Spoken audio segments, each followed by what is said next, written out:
Kaname Harada, June 4th, 1942. Somewhere over the Pacific, north of Midway Atoll. His carrier, the Soryu, is burning below him. Black smoke pouring off the flight deck. Flames where the aircraft used to be. He had taken off from that deck hours earlier. Now it is gone. He banks his Zero toward the Hiryu, the only Japanese carrier still afloat, and sets down on her flight deck. The maintenance crew takes one look at his plane. It is so full of holes, they order it pushed over the side. A spare Zero is brought up from below decks. Harada climbs in. A few hours later, American dive bombers find the Hiryu, too. Harada is in the air when it happens. He glances back, and a wall of hot air slams his aircraft sideways. The entire flight deck vanishes beneath fire and smoke. No place left to land. Anywhere. He fights until his ammunition runs out, then locks his canopy open, drops the flaps, and pushes the nose down. He pancakes into the sea beside a Japanese destroyer. His watch had stopped at 3:26 that afternoon. It would never move again. They pull him out of the water. He's alive. And here is the part that most people get wrong. Most of his fellow pilots are alive too. The standard story says Midway destroyed Japan's best pilots. It didn't. Out of roughly 2,000 carrier-qualified aircrews in the Japanese Navy, about 110 died at Midway. 36 on the carriers, 74 in the air. The rest were pulled from the water, transferred to destroyers, counted, and sent home. They survived the battle that changed the Pacific War. But within 12 months, nearly all of them were gone. Not because of what America did next, because of what Japan did. 5 minutes. That's all it took. American SBD Dauntless dive bombers came screaming down from 14,000 feet, while every Japanese Zero fighter was stuck at wave-top level, dragged down there by American torpedo bomber crews, who knew full well they were not coming back. 5 minutes later, 3 Japanese carriers were burning. The 4th was hit that afternoon. But the pilots, most of them, survived. And then Japan made 3 decisions that made that survival meaningless. June 14th, 1942. The anchorage at Hashirajima, in the inland sea of Japan. The surviving warships of the Japanese fleet slipped into port quietly. No ceremony, no flags, no bands playing on the dock, no victory celebration. The harbor that had sent them off with confidence 10 days earlier now received them in silence. The battleships and cruisers dropped anchor in their usual positions. But the spaces where the carriers should have been, Akagi, Kaga, Soryu, Hiryu, were empty. 4 of the finest aircraft carriers on Earth had sailed out of these waters. None of them came back. The wounded were moved off the ships immediately, transferred to naval hospitals on the mainland, and then they were classified as secret patients, placed in isolation wards, separated from other patients, barred from seeing their own families. Wives who came to the hospitals were turned away. Mothers received no information. The men who had just fought in one of the most important naval battles in history were locked behind closed doors, and the doors stayed shut for over a year. The Japanese public was told that Midway had been a great victory. The wounded knew otherwise. So Japan made them disappear. The healthy survivors got a different kind of silence. Officers and enlisted men were broken up and dispersed across the fleet, reassigned to other units, scattered. They were forbidden from visiting their families, forbidden from contacting friends. Many were shipped directly to bases in the South Pacific. Captain Kawaguchi, the senior air officer aboard the Hiryu, later told American interrogators that the surviving pilots were distributed between the carriers Zuikaku and Shokaku and various units across the Solomon Islands. Distributed. The word is precise, not reorganized, not reassigned with purpose. Distributed, the way you distribute spare parts. And here is what that silence actually cost Japan. The men who had just witnessed what American dive bombers could do, the men who understood, better than anyone alive. The fatal gap in Japanese fleet air defense were the exact men who could have reshaped Japanese carrier doctrine. They had seen the Zeros pulled down to sea level by the torpedo bombers. They had seen the sky above the fleet left wide open. They knew exactly how the American attack had worked. Japan silenced every one of them. The Navy did not tell the Army what had happened. The Army continued to believe that the carrier fleet was intact and fully operational. Decisions the Army made in the Solomon Islands, decisions that sent tens of thousands of Japanese soldiers into the jungle, were based on a lie. Saburo Sakai, one of Japan's top Zero aces, stationed at Lae in New Guinea, had no idea what had happened at Midway. None. He knew that an operation had been planned. He knew that Midway was supposed to be taken. But no one told him the fleet had lost 4 carriers. No one told him the Kido Butai, the striking force that had owned the Pacific since December, no longer existed. He only began to suspect a disaster when American forces landed on Guadalcanal 2 months later. How could the Americans go on the offensive, he wondered, if Midway had been a victory? He and his fellow pilots at Lae could only whisper among themselves. No official word came down. No briefing. No explanation. The whispers were all they had. And because the Army did not know the truth, it continued to make plans as though the Navy could still control the sea and the sky. Reinforcements were sent to Guadalcanal by transport ship without adequate air cover, because the Army believed air cover was available. It was not. Those transports sailed into waters that the Japanese Navy could no longer protect, and the men aboard them paid for a lie they had never been told, and not a single flag officer was held accountable. Vice Admiral Nagumo, the man who commanded the carrier striking force when all 4 carriers were destroyed, was given command of the rebuilt carrier force. According to post-war accounts, the reason was simple. Nagumo had reported sinking 2 American carriers at Midway. The actual number was 1, the Yorktown. But the lie was good enough to protect his career. Now, here is where the numbers matter, and where most people, even those who know Midway well, get the story wrong. The battle was devastating. Over 3,000 Japanese sailors lost their lives, most of them while trying to save their ships. Damage control parties trapped below decks, engine room crews scalded by ruptured steam lines. Ordnance men caught in the chain explosions of armed aircraft packed wingtip to wingtip in the hangars. More than 700 aircraft technicians and maintenance specialists went down with the carriers. These were not men who could be replaced by running an ad in the newspaper. Pre-war Japan was far less mechanized than the United States. The percentage of the population with technical and mechanical training was a fraction of America's.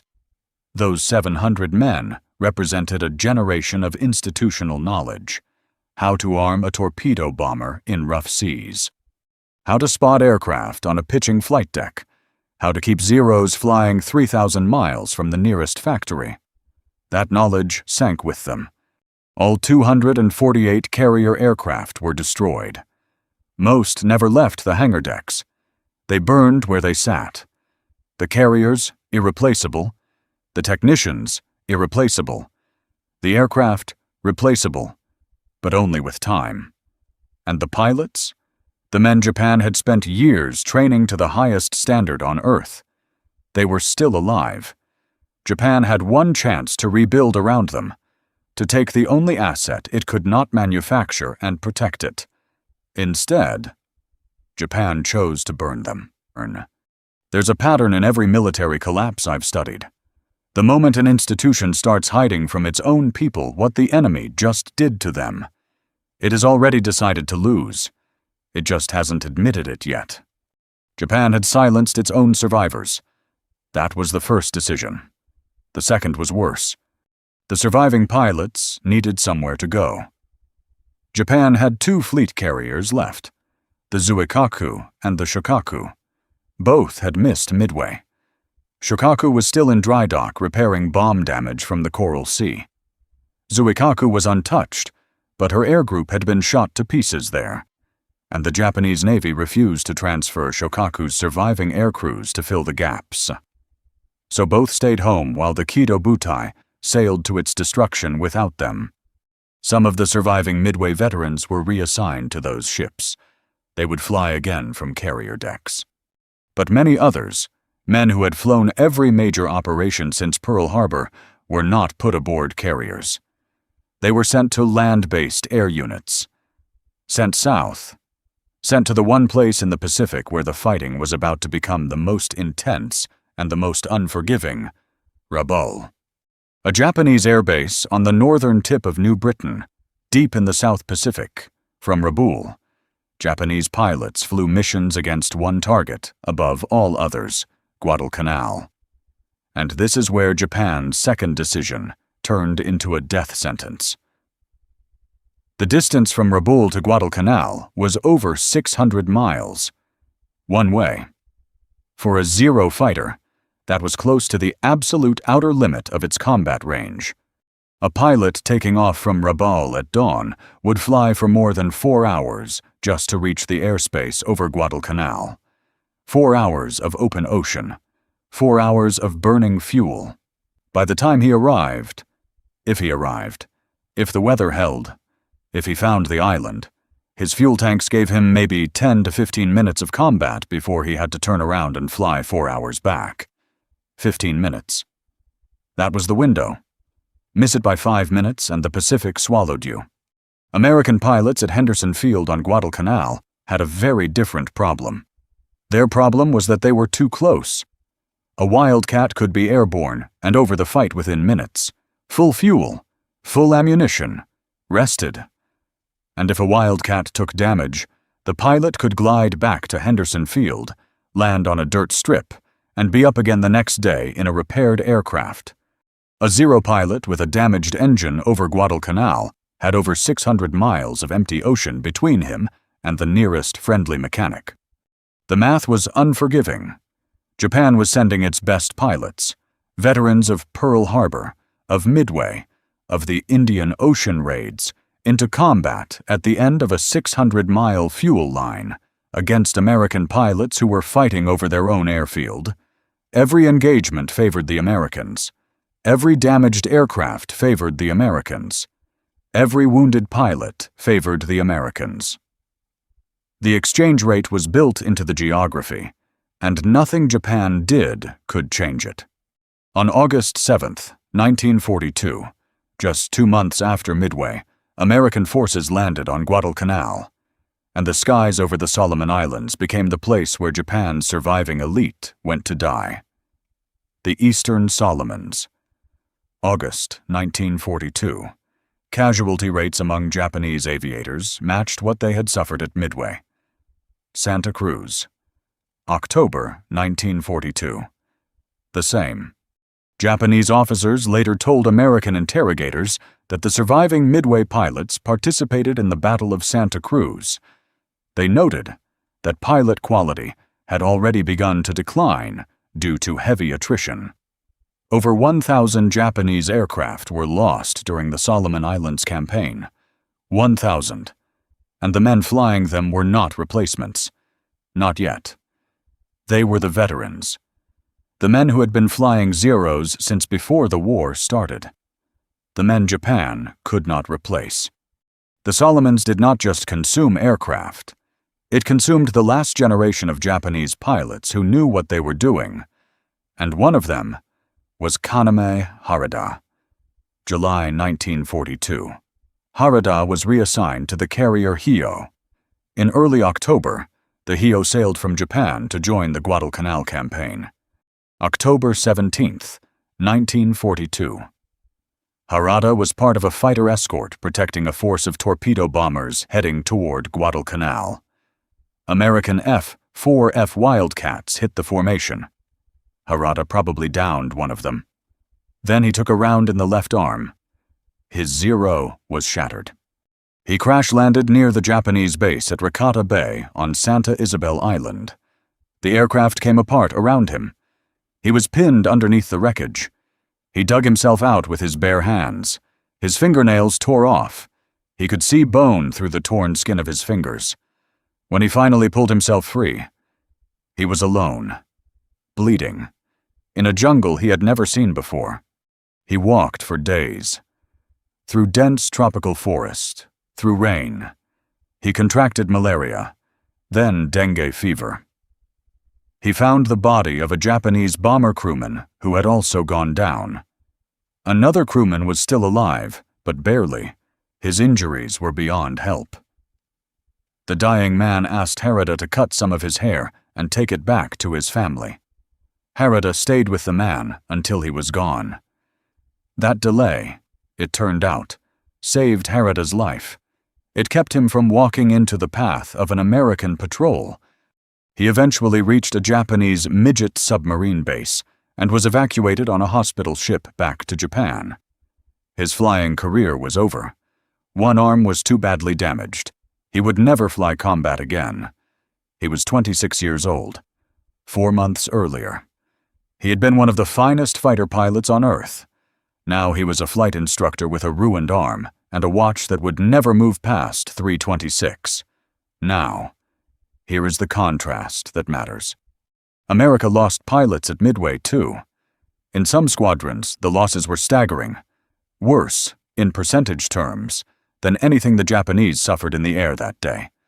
Torpedo Squadron 8, VT-8, from the carrier Hornet, 15, TBD, Devastator torpedo bombers, 30 men, 15 pilots, and 15 rear seat gunners.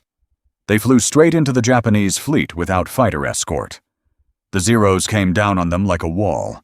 The Devastators were slow, underpowered, practically defenseless against a Zero in a diving attack. One by one, they went into the water. 29 men did not come back. One man survived. Ensign George Gay. Shot down, wounded. He floated alone in the Pacific with his life vest and watched from the water as American dive bombers destroyed the Japanese carriers. He was picked up the next day. VT-8's loss was devastating. But what the United States Navy did next made all the difference. America did not hide what happened. It studied it. Every after-action report was collected, read, analyzed, argued over. What went wrong with torpedo doctrine? Why the coordination between fighters and bombers failed? What changes needed to be made to aircraft, to tactics, to communications? The losses were treated as data, painful, expensive data, and the data was used. And America did not scatter its surviving veterans across the Pacific to fight alone until they were used up. It did not pretend the battle had never happened. It did not silence the men who had been there. The difference between the two navies after Midway was not technology. It was not courage. Both sides had plenty of both. The difference was what each side did with the truth, and with the men who carried it. If your father, your grandfather, or anyone you ever knew served in the Pacific, or anywhere in that war, hit the like button. This story is for them. Before the war, the Japanese Navy had built the most selective pilot training program on Earth. The numbers tell the story. When Kaname Harada entered the program, according to one account, 1,500 men signed up. 26 completed it. 4 years of physical punishment, constant testing, and elimination. The men who survived the pipeline emerged as extraordinary aviators, skilled, disciplined, conditioned for carrier operations. But the system had a flaw that nobody cared about in peacetime. It could not scale. The program was designed to produce a small number of elite pilots for a fleet that expected short, decisive wars, high quality, low volume, no surge capacity, no backup plan. When Japan went to war, it had roughly 2,000 carrier-qualified aircrews. That was supposed to be enough. After Midway and the Solomons, the Navy needed hundreds of replacement pilots immediately. The system that had taken 4 years to produce 26 men was now being asked to produce hundreds in months. It broke. Japan pushed recruits through abbreviated training programs. Flight hours were slashed. Where pre-war Japanese pilots had trained for years, mastering formation flying, gunnery, navigation, carrier landings in all weather, the new men were getting weeks. They arrived at operational squadrons having barely learned to fly straight and level. Carrier landings were a terror. Gunnery was poor. Navigation over open ocean, the single most critical skill for a Pacific pilot, was almost non-existent. And then the fuel ran out. American submarines were strangling Japan's oil supply. The Maru ships, the tankers that carried crude oil from the Dutch East Indies back to Japan, were being torpedoed at an accelerating rate. Every tanker that went to the bottom took fuel with it. Fuel for warships, fuel for aircraft, and fuel for training. By 1943, training airfields in Japan were rationing aviation gasoline. New pilots sat on the ground while their fuel allotments were diverted to frontline units. When they did fly, the hours were short, the conditions controlled, and the skills they needed most, combat maneuvering, deflection shooting, low-altitude carrier recovery, went unpracticed. Training aircraft remained a low production priority throughout the entire war. Japan built fighters and bombers for combat. It did not build the trainers needed to create the pilots to fly them. Captain Kawaguchi, in his post-war interrogation, laid it out clearly. Pilot quality deteriorated because of insufficient training facilities, massive attrition, and a shortage of fuel. The Navy was forced to use inadequately trained replacements, and Japan never rotated its veterans home to teach. That single decision, or rather, that single refusal, made everything else irrelevant. The experienced pilots stayed in combat. They flew mission after mission, week after week, until they were gone. The knowledge they carried, how to manage fuel over long missions, how to coordinate attacks on enemy carriers, how to survive against radar-directed American fighters, went with them. None of it was passed down. None of it was captured. It simply vanished, one pilot at a time. The American Navy did the opposite. The United States massively expanded its pilot training infrastructure, new airfields across the American South and Southwest, new schools, thousands of new instructors. And the most important decision of all, combat veterans were rotated home and placed in training commands. A man who had survived the Coral Sea taught young pilots what it felt like to have a zero on your tail. A man who had lost his squadron leader at Midway explained what happens when your formation breaks apart. A man who had fought above the jungles of Guadalcanal showed students how to use cloud cover, how to conserve ammunition, how to break off an engagement when the odds turned. A young American pilot, arriving at his first squadron in 1944, had been taught by men who had actually been there. The lessons were not theoretical. They were personal, and they kept men alive. New American pilots entered combat with hundreds more flight hours than their Japanese counterparts. They flew better aircraft. The F-6F Hellcat replaced the F-4F Wildcat. The Hellcat was faster, tougher, climbed harder, and was built from the ground up to defeat the Zero. Their carriers were equipped with radar that could detect incoming raids at distances over 100 miles. Their fighter directors, officers who sat in darkened combat information centers staring at radar screens, could vector Hellcats onto Japanese formations before the enemy pilots even knew they were being tracked. By June 1944, 2 years after Midway, the gap between the two air forces was no longer a gap. It was an abyss. The Battle of the Philippine Sea. June 19th and 20th, 1944. The largest carrier versus carrier engagement in history. 9 Japanese carriers against 15 American carriers. Over 1,300 carrier aircraft in the water. The Japanese launched 4 massive strike waves against the American fleet. What happened next was not a battle. It was a reckoning. American radar picked up the incoming Japanese formations at long range. Fighter directors calmly vectored Hellcats to intercept. The Japanese pilots, most of them with a handful of months' training, flew into disciplined formations of American fighters flown by men who had trained under Midway and Guadalcanal veterans. The result was lopsided, beyond anything either Navy had ever seen. American pilots called it the Great Marianas Turkey Shoot. Japan lost nearly 600 aircraft in 2 days. The Americans lost 123, and most of those were lost not to enemy action, but to fuel exhaustion during a long-range evening strike. The Japanese pilots who flew those missions had minimal training, outdated tactics, and aircraft that could no longer compete. They flew straight into the most sophisticated carrier air defense system ever assembled. Radar, directed fighter intercepts, proximity-fused anti-aircraft shells, and they were swept from the sky.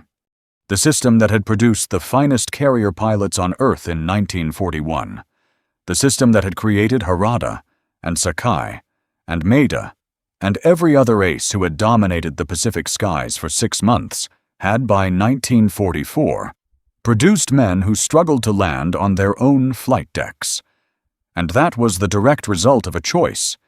Japan chose not to rebuild, chose not to learn, chose not to protect the knowledge that its surviving veterans carried. America made the opposite choice. And 2 years later, the results were visible from horizon to horizon across the Philippine Sea. By late 1944, the Imperial Japanese Navy's air arm could no longer fight a conventional carrier battle. The pilots did not have the skill. The aircraft did not have the performance. The carriers did not have the planes. So Japan found a new use for its pilots.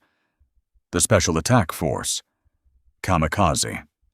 A pilot who could not aim a bomb could still aim a plane. That is what it came down to. Not spiritual devotion, though the propaganda said otherwise. Not ancient warrior codes, though the speeches invoked them. Mathematics. Cold. Simple mathematics. When an air force can no longer put ordnance on target through skill, when the pilots cannot hit a moving ship from altitude, cannot coordinate a torpedo attack, cannot survive long enough to line up a bomb run, the only variable left is the pilot's body. The plane becomes the bomb.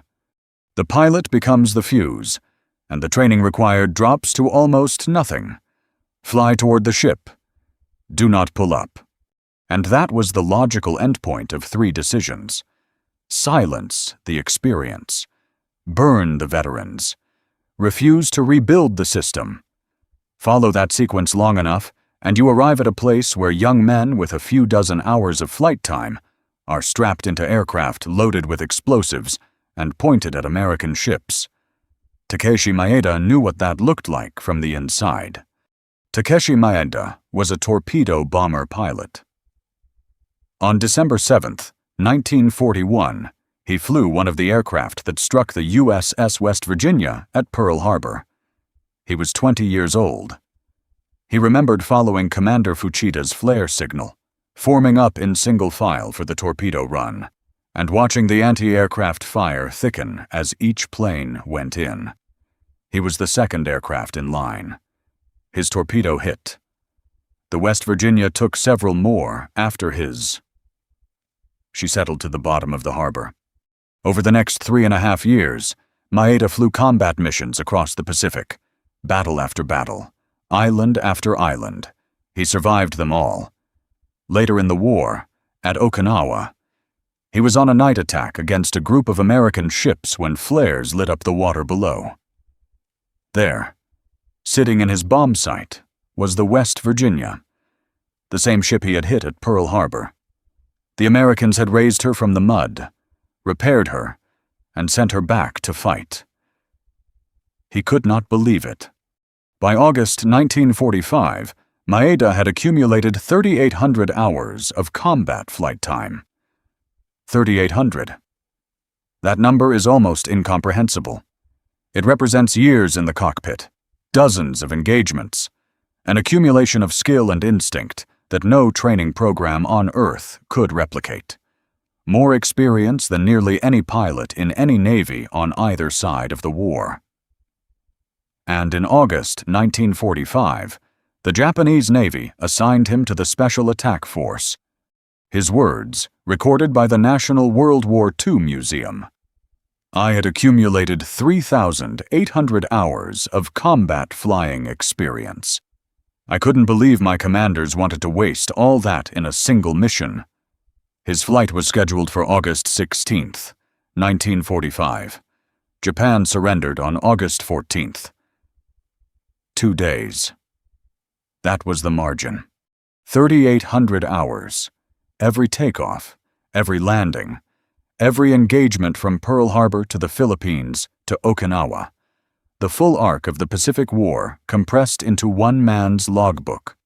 And the system that had kept him alive through all of it was about to spend him in a single dive. 2 days stood between Takeshi Maeda and an explosive-laden cockpit pointed at an American warship.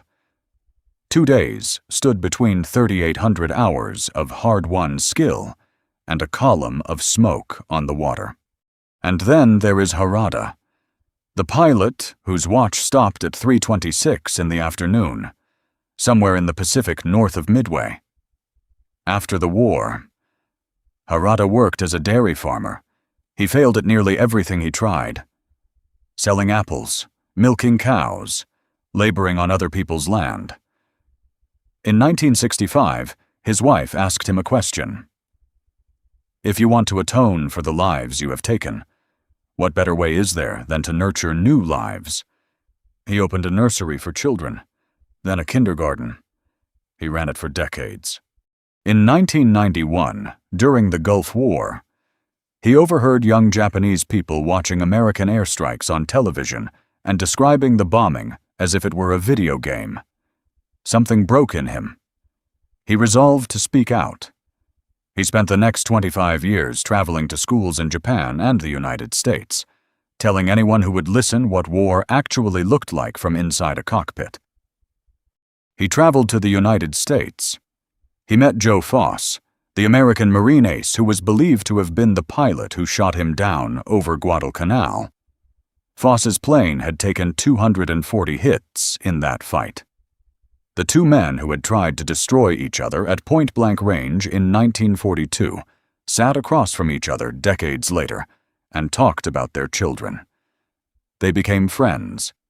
Harada went back to Santa Isabel Island and found the wreckage of his Zero still lying in the jungle where he had crashed. He brought a piece of it home. He opposed efforts to change Japan's pacifist constitution. He told audiences that the politicians pushing for change had been born after the war and did not understand what they were asking for. In this respect, he said, they are like our pre-war leaders. He worked at his kindergarten until he was 95. He died on May 3rd, 2016. He was 99 years old. He was the last known surviving combat pilot who had flown a Zero during the early battles of the Pacific War. The line from Midway to kamikaze is not a mystery. It is not complicated. It does not require theories about culture or ideology or national character. It requires only the facts, laid end to end. June 1942. Japan's best carrier pilots survive 5 minutes of American dive bombing at Midway. June 14th, 1942. Japan classifies its own wounded as secret patients, silences the survivors, and scatters them across the Pacific. August through November 1942. America's Guadalcanal offensive grinds them down, one by one, At the end of a 600-mile fuel line they can never shorten. 1943. Japan's pilot training system collapses under the weight of losses it cannot replace and a fuel shortage it cannot solve. June 1944. The Philippine Sea. The Turkey Shoot. The gap between the two air forces is no longer a gap. It is an abyss. October 1944. The first kamikaze attacks. The body replaces the bomb. Skill is no longer required. Only obedience. It is a straight line. And it was drawn the day Japan decided to hide what American dive bombers did in 5 minutes. Most of the men who flew those dive bombers are gone now. The youngest World War II veterans are in their late 90s. And every year, we lose more of them. But their stories don't have to disappear with them. Maybe your grandfather flew in the Pacific and never talked about it. Maybe your father told you something once, at the kitchen table, late at night, that you've carried with you ever since. Maybe it was just one sentence, one name, one place he never wanted to go back to. Whatever it is, write it down in the comments. Because a story that lives only in one person's memory is one heartbeat away from being lost forever. And the men who lived it deserve better than that. November 5th, 1943. 10,000 feet over Rabaul Harbor. Commander Henry Caldwell's rear gun turret is dead. His photographer is dead in the seat behind him. Camera still in his hands. 8 Japanese fighters are turning back for another pass. Below him, Rabaul. 367 anti-aircraft guns. 200 Japanese fighters spread across 5 airfields. And in the harbor, every heavy cruiser Japan could reach rushed south from Truk less than 24 hours ago. More naval firepower than the entire United States Pacific Fleet has within 1,000 miles. Admiral Halsey has exactly 2 aircraft carriers in the South Pacific.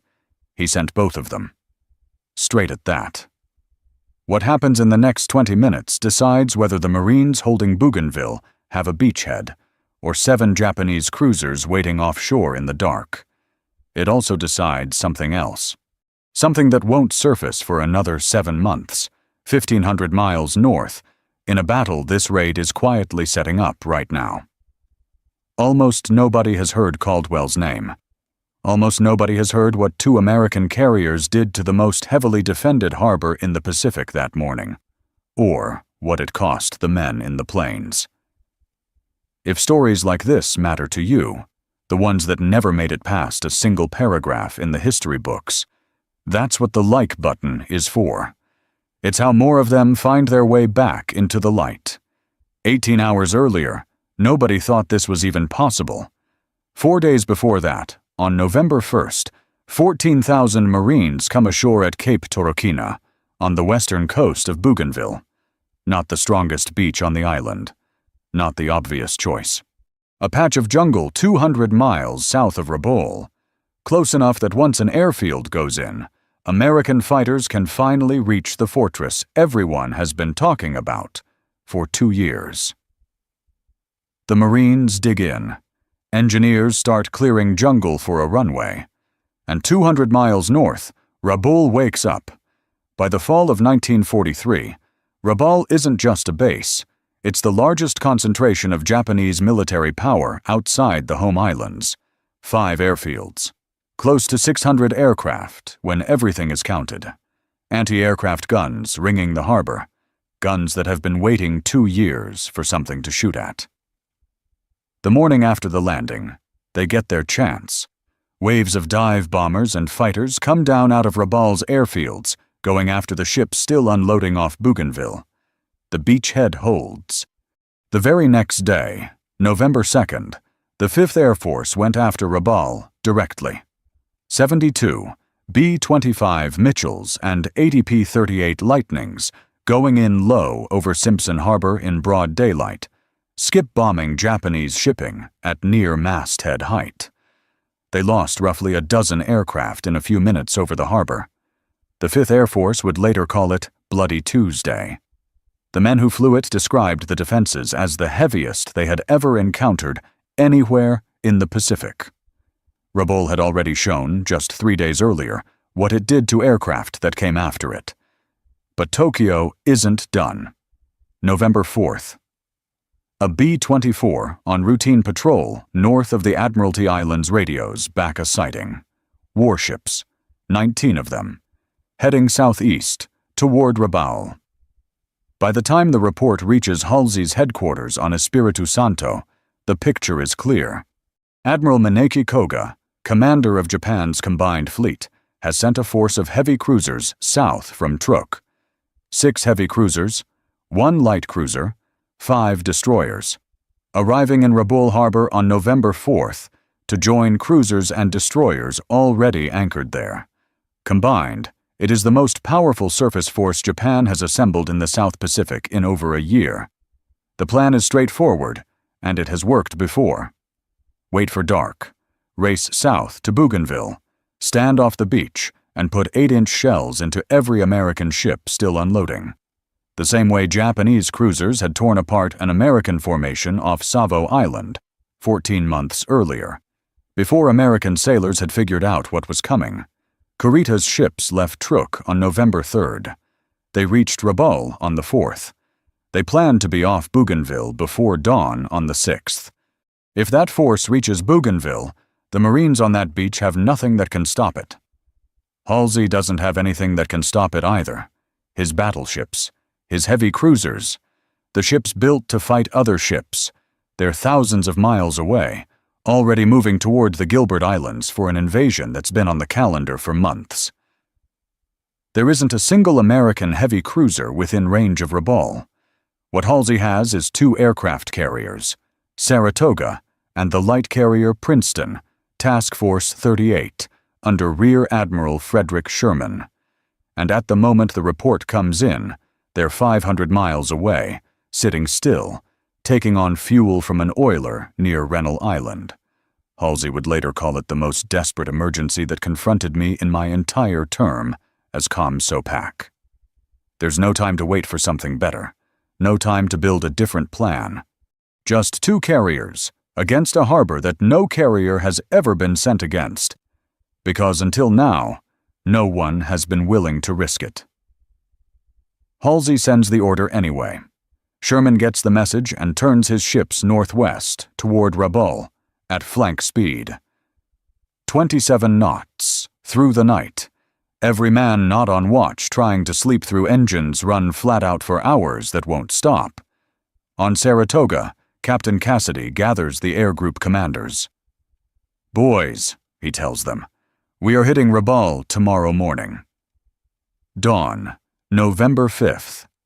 On Saratoga's flight deck, engines are turning before the sky is fully light. Deck crews moving fast, chocks pulled, one plane after another rolling forward into position. 97 aircraft, total. 33 Hellcat fighters, 22 Dauntless dive bombers, 16 Avenger torpedo bombers. That's Saratoga's share. From Princeton, 19 more Hellcats, 7 more Avengers. Every operational aircraft either carrier has. Nothing held in reserve. Commander Henry Caldwell climbs into one of the Avengers. He isn't carrying bombs. His job is to run the strike, every squadron in the air, coordinated over the radio, while 2 Hellcats from Princeton fly escort around him. Behind him, in the gunner's seat, Aviation Ordnanceman Kenneth Bratton. Behind Bratton, with a camera, photographer's mate, First Class, Paul Barnett. There hasn't been time to plan this in any real detail. No briefing books worked out days in advance, no rehearsal. Whatever happens over Rabaul, the squadron commanders are going to have to figure it out over the radio, in the air, as it happens. 2 hours to target, 230 miles. And the weather, for once, cooperates. Clear skies almost the whole way. By the time the formation crosses the southern tip of New Ireland and lines up on St. George's Channel, the pilots can see 50 miles ahead of them. Rabaul is just sitting there, wide open. 6 of the 7 heavy cruisers on the target list are moored inside Simpson Harbor. Some of them are refueling, fuel lines still running, sailors still working on deck, nobody looking at the sky. For a few moments longer, nobody down there knows what's coming. Then the harbor's defenses wake up all at once. 367 anti-aircraft guns firing together. The sky over Simpson Harbor turns black with smoke and tracer fire, thick enough that the formation has to fly straight through it. There's no way around. The American planes go in anyway. Dive bombers nose over toward the cruisers. Torpedo planes drop down low, skimming the water. Fighters peel off to meet whatever Zeros are scrambling up to stop them. 10,000 feet above it all, Caldwell is still on the radio, still talking squadrons onto their targets. Then 8 Japanese fighters break off and come for him. The Avenger's main defense is a gun turret behind the pilot. Against 8 Zeros, it doesn't last. The turret takes a hit early and goes dead. A 7.7mm round comes through the fuselage and catches Barnett in the head. He dies with the shutter already pressed. The last frame he ever takes is the Zero that kills him, nose on, guns firing, close enough to fill the whole frame.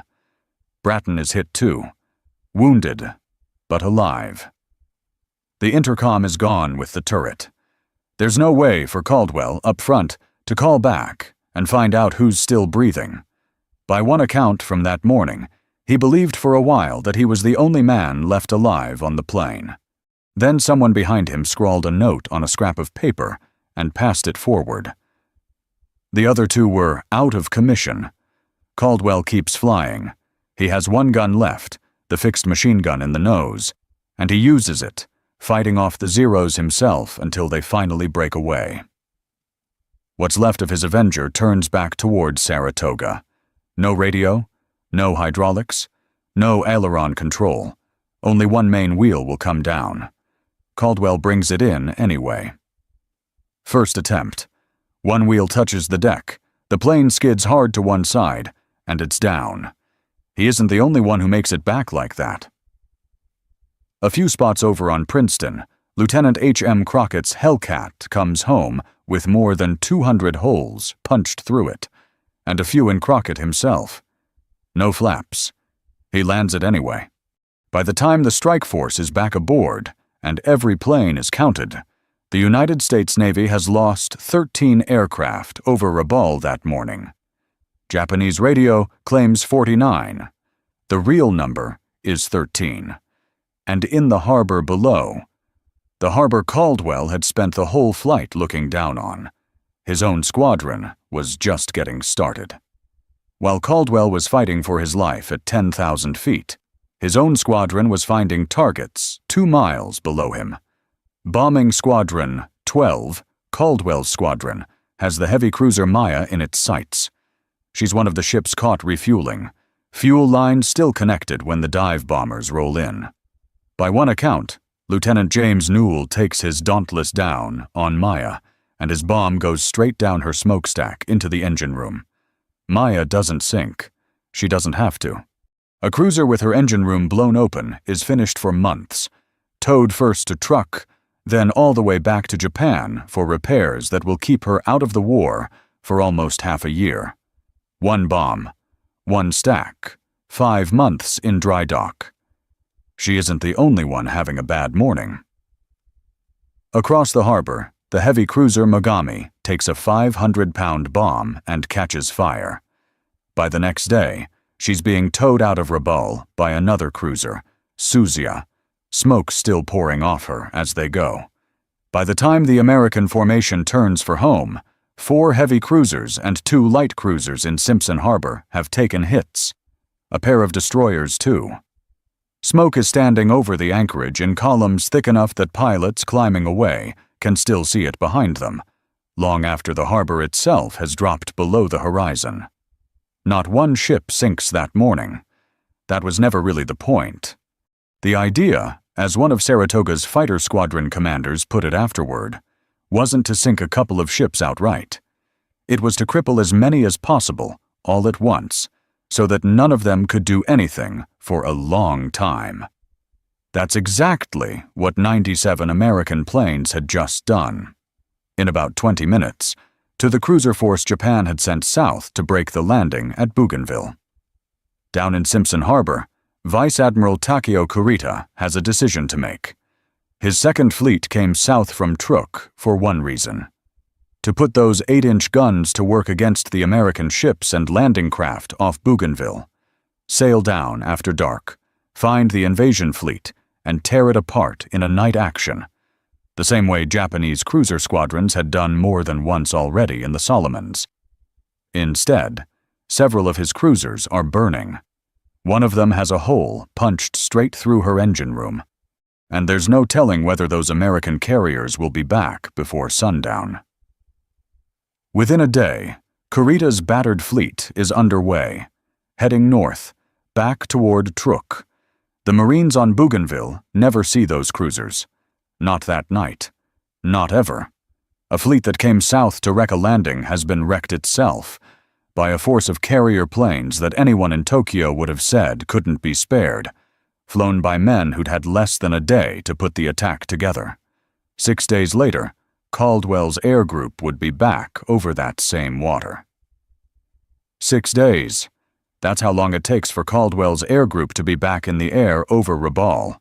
This time, they aren't going in alone. Halsey pulls 3 more carriers away from the force already gathering for the invasion of the Gilbert Islands: Essex, Bunker Hill, and the light carrier Independence under Rear Admiral Alfred Montgomery. Essex and Bunker Hill are brand new. They arrived in the Pacific only weeks earlier. The Gilbert's landings are 9 days away, and Nimitz needs those ships back in position before then. The window for a second Rabaul strike is narrow. Go in, hit hard, get out. Return the carriers to the Central Pacific before the calendar runs out. It is, in its own way, the same calculation Halsey made 6 days earlier. The same logic. The risk of doing nothing is worse than the risk of going. Combined with Sherman's ships, that's close to 200 carrier aircraft heading for Rabaul on November 11th in 2 separate waves. Saratoga and Princeton, Caldwell's carriers, launch from a position near the Green Islands, 225 miles out, farther than the first time. The weather isn't on their side. Low cloud sits over the harbor. Rain squalls move across Simpson Harbor in sheets, one after another. The pilots find a light cruiser and 4 destroyers and go after them through the murk, but the Japanese ships duck into the weather and disappear into it. A second strike, planned for that afternoon, gets called off before it ever leaves the deck. The clouds simply won't allow it. For Caldwell's men, that's the whole day. 6 days after coming home with a dead photographer in the back seat and an airplane that barely flew, they go back to the same water. And this time, the weather does more for the Japanese than their own guns manage. But 6 days after the first raid, Rabaul still doesn't get a quiet morning. Montgomery's 3 carriers find what's left in the harbor and hit it again. Ships that survived November 5th, some of them still patched together from the last strike, take more damage now. The light cruiser Agano, already hit once, is hit a second time. Overhead, Japanese aircraft come up to meet the American formation. Fighters and bombers, some of them flown down from carriers that have never once left the safety of Truk, sent to Rabaul because there's nothing else left to send. It doesn't go well for them. Montgomery's force loses 11 aircraft over Rabaul that day. The Japanese lose more than 30, fighters and bombers both, shot out of the sky over a harbor that, 6 days earlier, no one in Tokyo believed an American carrier would dare even approach. Twice in less than a week, American carriers had gone after Rabaul, a harbor ringed by hundreds of anti-aircraft guns, defended by aircraft from 5 airfields. Twice they'd come home. By the end of November 11th, the cruiser fleet that came south to crush the landing on Bougainville is finished as a fighting force. What's left of it limps back toward Truk over the days that follow. For Air Group 12, this is the last time. Caldwell's men will fly other missions, against other targets, before this war is over. But Rabaul, the harbor with the smokestack that swallowed Newell's bomb, the harbor where Barnett took his last photograph, that's done. What isn't done yet is the bill, and nobody on either side has added it up. The bill, it turns out, was never going to show up in a photograph. Back on Saratoga, the photo lab develops what came home: gun camera film, shots from the other photographers on the strike, cruisers listing in the harbor, smoke pouring off Mogami's deck, Caldwell's Avenger, one wheel down, skidding across the flight deck, caught by a deck photographer who'd spent the whole strike on Saratoga, camera ready, waiting to see what came back. Barnett's film comes back too. The last frame on it is the Zero, nose on, guns firing, the picture and the thing that killed him arriving in the same instant. Every one of those images becomes part of a record. Maya, 5 months in a shipyard. Mogami, towed out under fire, repaired, back in service. Dates, repair logs, paper trails that survive in archives to this day. What the cameras didn't catch, couldn't catch, was happening somewhere else entirely. To save Rabaul, Admiral Koga had done something Japan couldn't really afford. Starting November 1st, he'd stripped the air groups off 3 of his fleet carriers, Shokaku, Zuikaku, Zuiho, and flown roughly 170 of his most experienced naval aviators down to Rabaul as land-based reinforcements. Pilots who'd spent years training to operate off carrier decks, now flying out of the same airfields that the November 5th and 11th raids had just spent 2 days pounding. Over the next 2 weeks, fighting through exactly the kind of air battles that came with both of those raids, those air groups lost half their fighters. 85% of their dive bombers, 90% of their torpedo planes. Koga had to strip air groups off 3 more carriers, Junyo, Hio, Ryuho, just to have anything left to send. On November 12th, what was left of all of it went back to Truk. The carriers themselves stayed at anchor. There was almost nothing left to put on their decks. Truk was filling up that month from 2 directions at once. Kurita's battered cruisers limping in from Rabaul. And now the wrecked remains of the air groups that had been sent to save it. If you've seen our video on Admiral Ozawa and the Philippine Sea, you already know what an empty flight deck meant 7 months later. This is where that clock started. I keep coming back to that last frame of Barnett's, the one he was still taking when it happened. Maya got a repair schedule. Mogami got a tow line and a return to service. Every cruiser in this story has a paper trail you can follow for the rest of its career. The pilots, American and Japanese, the ones who didn't make it home from either side on either day, mostly don't have that. Most of them aren't in any photograph at all. Nobody filed a repair estimate for a man. The camera could count ships. It was never built to count anything else. Barnett's film made it home before he did, in a sense. His shots from earlier in the strike went into the official record. Frames taken in the hour before it all went wrong. A photographer's mate first class who never saw a single one of his own images developed. Caldwell got the Navy Cross for November 5th, for planning the strike, for fighting off the Zeros that nearly killed him, for a landing nobody on that flight deck expected to end the way it did. The Distinguished Flying Cross came for the campaign around it, Rabaul included. He kept flying. A few years after the war, Caldwell was on USS Pine Island as part of Operation High Jump, the Navy's massive expedition to Antarctica in December 1946. 13 ships and 4,700 men sent to map the continent's coastline. On December 30th, one of Pine Island's PBM mariners went down on Thurston Island in a whiteout. 3 men were killed in the crash. Caldwell was one of 6 survivors. He spent 13 days on the Antarctic ice, frostbitten, rationing what food they had, until a rescue aircraft from Pine Island finally spotted them and brought them out. The man who had landed a crippled Avenger on one wheel over Rabaul now survived a plane crash on the ice at the bottom of the world. He survived that too. Caldwell made Rear Admiral in 1954. More than 20 years after Rabaul, he was running Fleet Air, Jacksonville. He died in 1985, a man who, by any reasonable accounting, had already used up more lives than one person is supposed to get. 11 months after his cruisers limped back to Truk, Vice Admiral Kurita commanded the most powerful Japanese surface force still afloat and took it through an unguarded strait toward the invasion beaches at Leyte. If you've seen our video on Halsey, you know what happened next.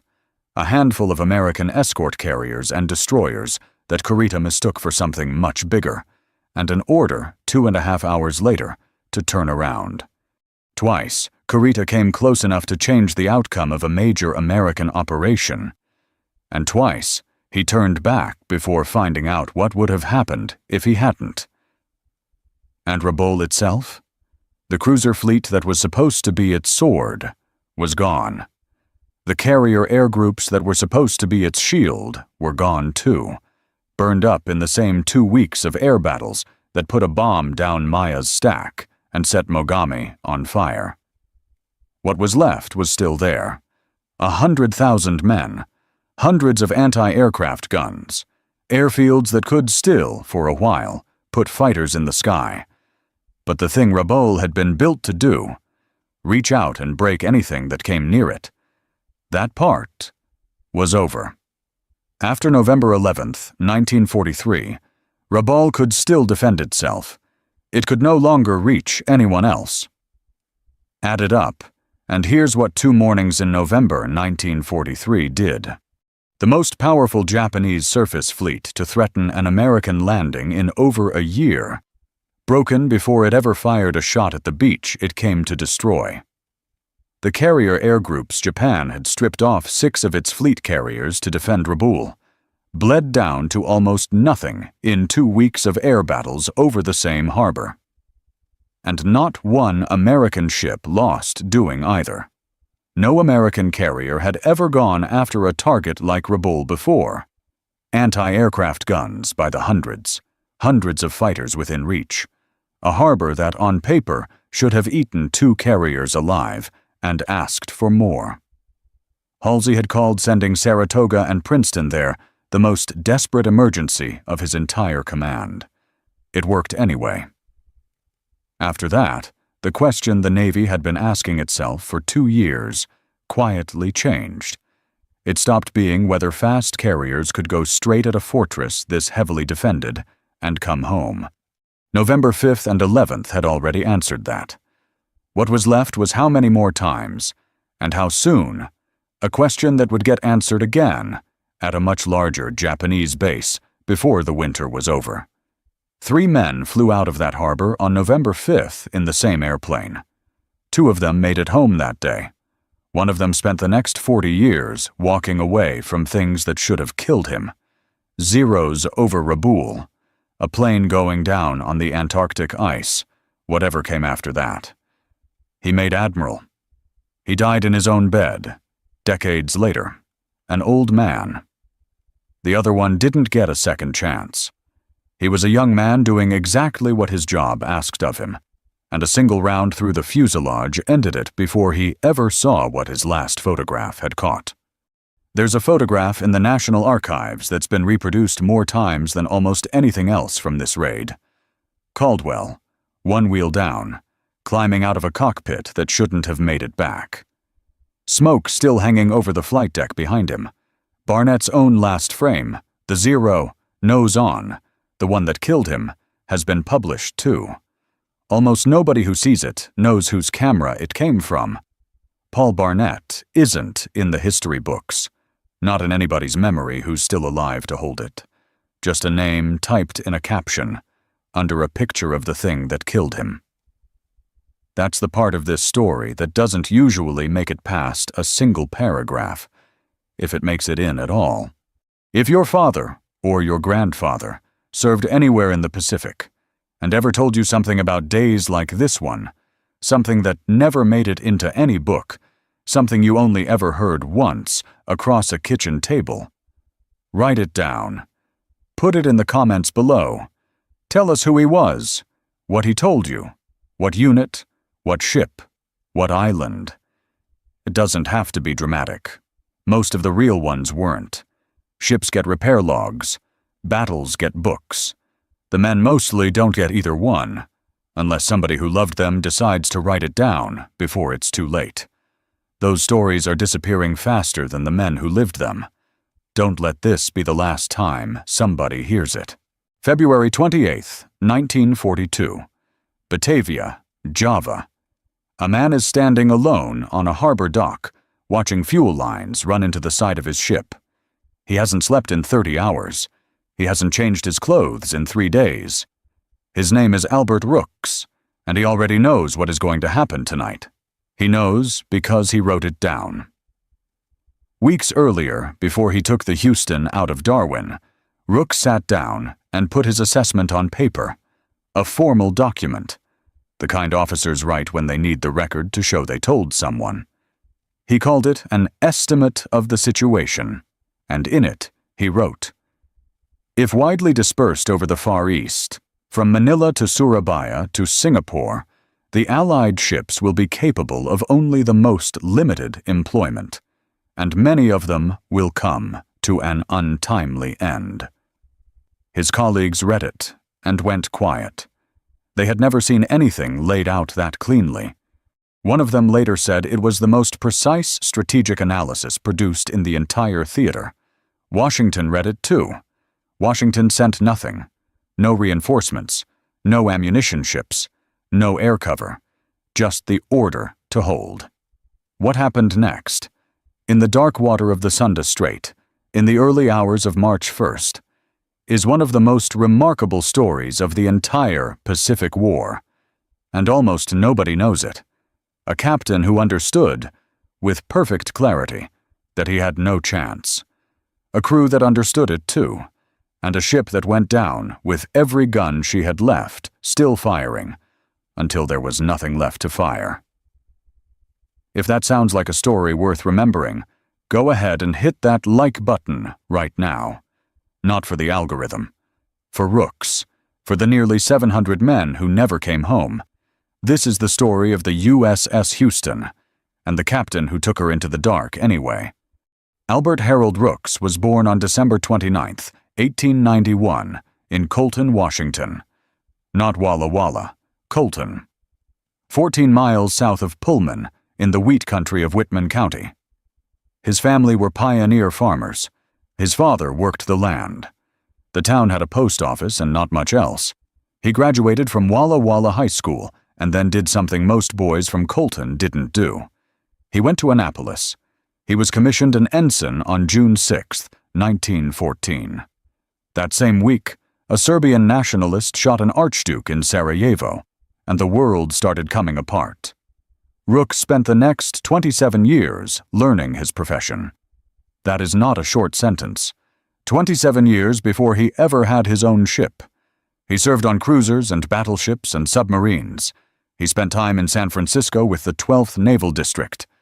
He commanded 4 submarines, the Pike, the B-2, the F-2, the H-4, small boats, unglamorous work, the kind of assignments that teach you patience more than glory.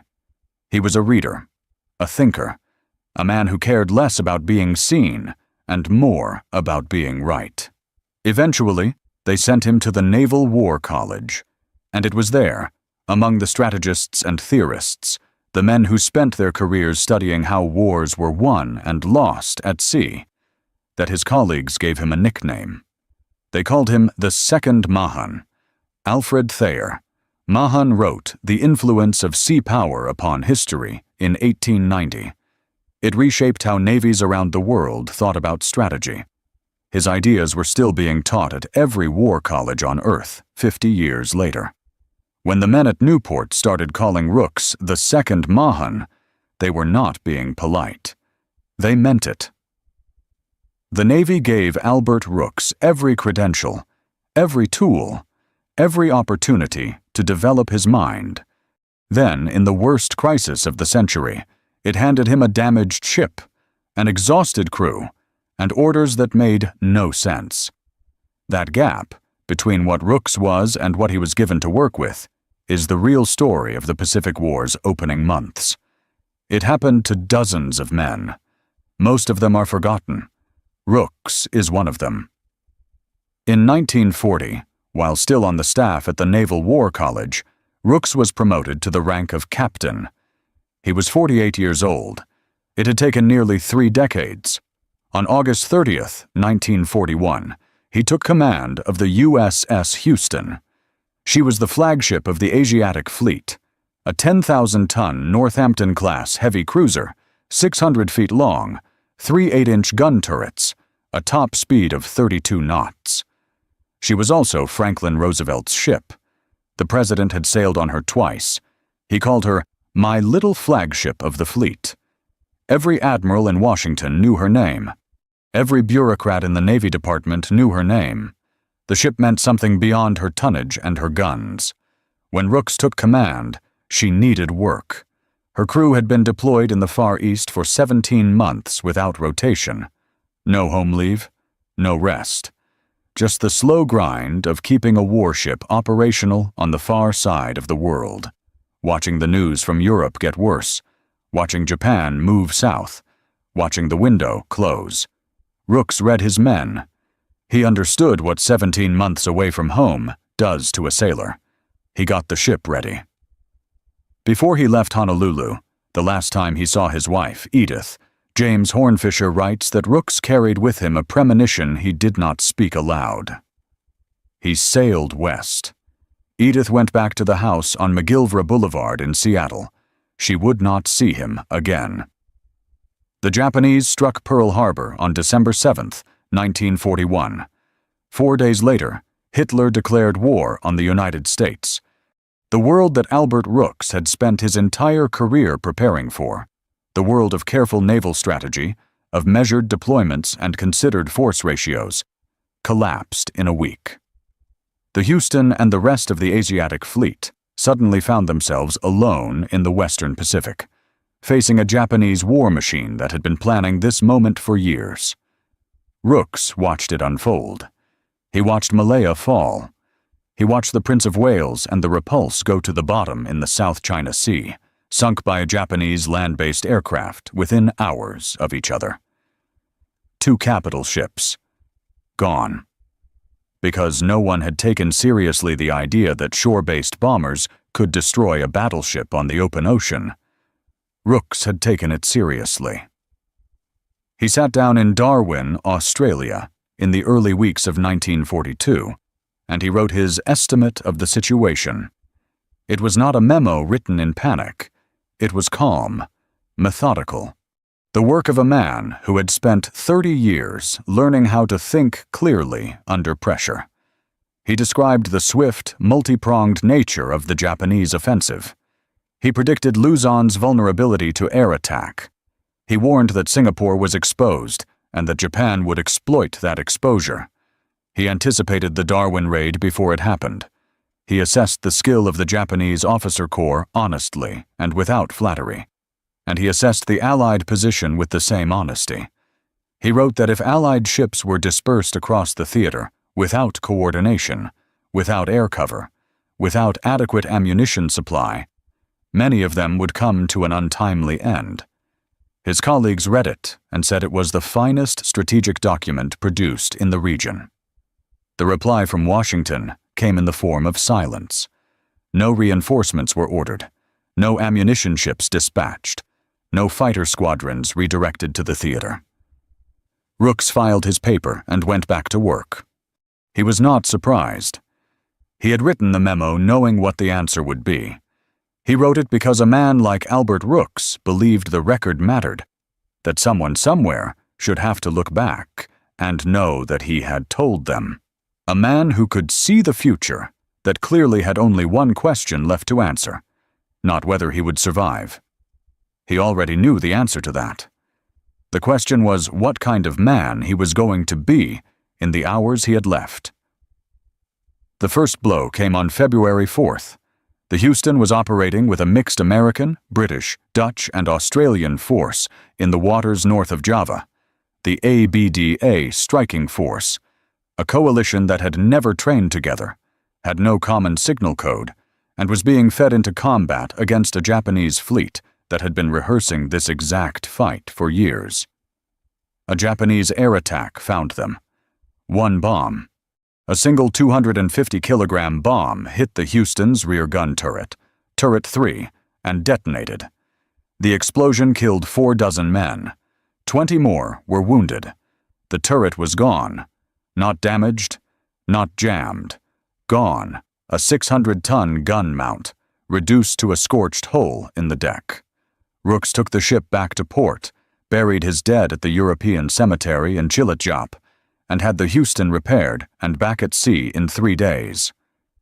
3 days. The Japanese reported her sunk. She wasn't. She went back out. Over the next 3 weeks, Japanese aircraft attacked her 4 more times. 4 separate reports went to Tokyo. The Houston has been sunk. Enemy cruiser destroyed. Mission accomplished. She was still running. The crew started calling her the Galloping Ghost of the Java Coast. It was the kind of nickname that sounds like a compliment right up until you understand what it means. That you have been written off so many times, the enemy has stopped counting, and you are still out there, alone, keeping score. On February 27th, the Houston fought her last fleet action, the Battle of the Java Sea. Rear Admiral Carroll Dorman took his combined force north to intercept a Japanese invasion convoy headed for Java. He had 5 cruisers and 10 destroyers. The Japanese had 4 cruisers, 13 destroyers, and the better part of an afternoon to set the terms of the fight. It lasted 7 hours. When it was over, Dorman was dead. His flagship, the De Ruyter, was at the bottom. The Dutch cruiser Java was gone. HMS Exeter was crippled, limping south. 2 destroyers were sunk. The rest had fled or scattered. Of the 5 cruisers that started the battle, 2 were still in any condition to fight. The Houston and the Australian light cruiser HMAS Perth. The Houston had fought through the entire engagement with 2 working turrets instead of 3. Her crew had spent the battle hauling 8-inch shells by hand through smoke-filled passageways, moving ammunition from the destroyed rear magazine to the forward guns, 1 shell at a time, across a ship that was being hit. When she limped into the harbor at Tanjung Priok on the morning of February 28th, she had fewer than 50 rounds of 8-inch ammunition left for each of her remaining guns. 50 rounds. For a fight. That wasn't over. Nobody on that ship had slept. Nobody had changed their clothes. The Houston was still afloat, and she was still bleeding, and there was nowhere left to send her, except back out. Tanjung Priok, February 28th, midday. The Houston tied up at the dock. The Perth tied up alongside. They were the last 2 Allied cruisers in the entire region. Every other warship of any consequence had been sunk, sent for repairs, or ordered out of the theater. 2 ships. The crew of the Houston began the grim work of loading whatever ammunition remained in the bombed-out harbor. They passed shells up by hand, bucket brigade style, refueling from tanks that were almost dry themselves. There were no resupply ships. There were no spare parts. There were no replacement parts. No spare parts. There were no replacement men for the 4 graves outside Cilacap. When the ship's cat walked down the gangway and disappeared into the city, nobody laughed. The Perth's cat, the crew called him Red Lead, left at the same moment from the same dock. Old sailors will tell you animals know. Whether that is true or not, no one went after them. Dutch Vice Admiral Conrad Helfrich sent his orders by signal. Both ships were to depart immediately and transit the Sunda Strait, heading for the port of Cilacap on the south coast of Java. Allied intelligence reported the strait was clear. Captain Hector Waller of the Perth went to find Rooks. The two captains talked it through. Dutch reconnaissance aircraft had already spotted Japanese shipping moving toward the western end of Java. That intelligence existed. It was sitting in a report somewhere in the crumbling ABDA command structure, written down, filed, waiting to be passed along a chain of communication that no longer functioned properly. It never reached them. Rooks was told the Sunda Strait was clear. He did not believe it. He said nothing, because there were no orders left that made sense, and no alternatives being offered, and the men under his command needed him to act like the situation was manageable, even when he knew it wasn't. The Houston and the Perth cast off at 5 in the afternoon. They did not wait for the Dutch destroyer Evertsen, which was supposed to escort them. The Evertsen never caught up. One crew member wrote in his diary that evening, in the matter-of-fact way that men write when they are trying not to think too hard about what they already understand. Many aboard felt that the Houston had expended 8 of her 9 lives, and that this one last request of fate might simply be too much. The sun went down. The two ships pushed west at 22 knots, running without lights through the Java Sea, trying to reach the mouth of the Sunda Strait before dawn made them visible. What they did not know, what no one had managed to tell them, was that 58 Japanese troop transports were anchored in Bantam Bay, directly in their path. 58 ships, 35,000 soldiers, the entire invasion force for Western Java, sitting quietly in the dark with their engines idling, waiting for morning. The escort protecting those transports included the heavy cruisers Mogami and Mikuma, under Rear Admiral Takeo Kurita, along with a screen of destroyers from multiple divisions. It was not a patrol force. It was the covering fleet for an amphibious landing, built to stop exactly what Houston and Perth were about to accidentally walk into. At around 20 minutes to 11 that night, the Japanese destroyer Fubuki spotted 2 shapes moving through the darkness on the edge of Bantam Bay. She held position. She watched. Neither the Houston nor the Perth had radar. Neither ship saw her. For nearly 25 minutes, the Fubuki shadowed them in silence, sending contact reports back to the fleet, waiting for orders. At 5 minutes past 11, a lookout on the Perth's bridge spotted a shape off the starboard bow. Captain Waller thought it might be a Dutch patrol vessel. He challenged her with a signal lamp. The shape did not answer correctly. Waller passed the word. Enemy destroyer, starboard bow. 2 seconds later, the Perth's forward turrets were training on target. At 7 minutes past 11, she opened fire. The Fubuki turned hard and ran, making smoke to cover the transports in the bay behind her, and the Houston and Perth followed her in. Straight into 58 transports, straight into the covering fleet, straight into the dark. From somewhere on the Houston's bridge, Albert Rooks picked up the radio transmitter and sent the last message anyone outside that bay would ever receive from him. 4 words. Enemy force is engaged. The Houston and Perth charged into Bantam Bay, firing everything they had. In the first minutes, it was chaos in every direction.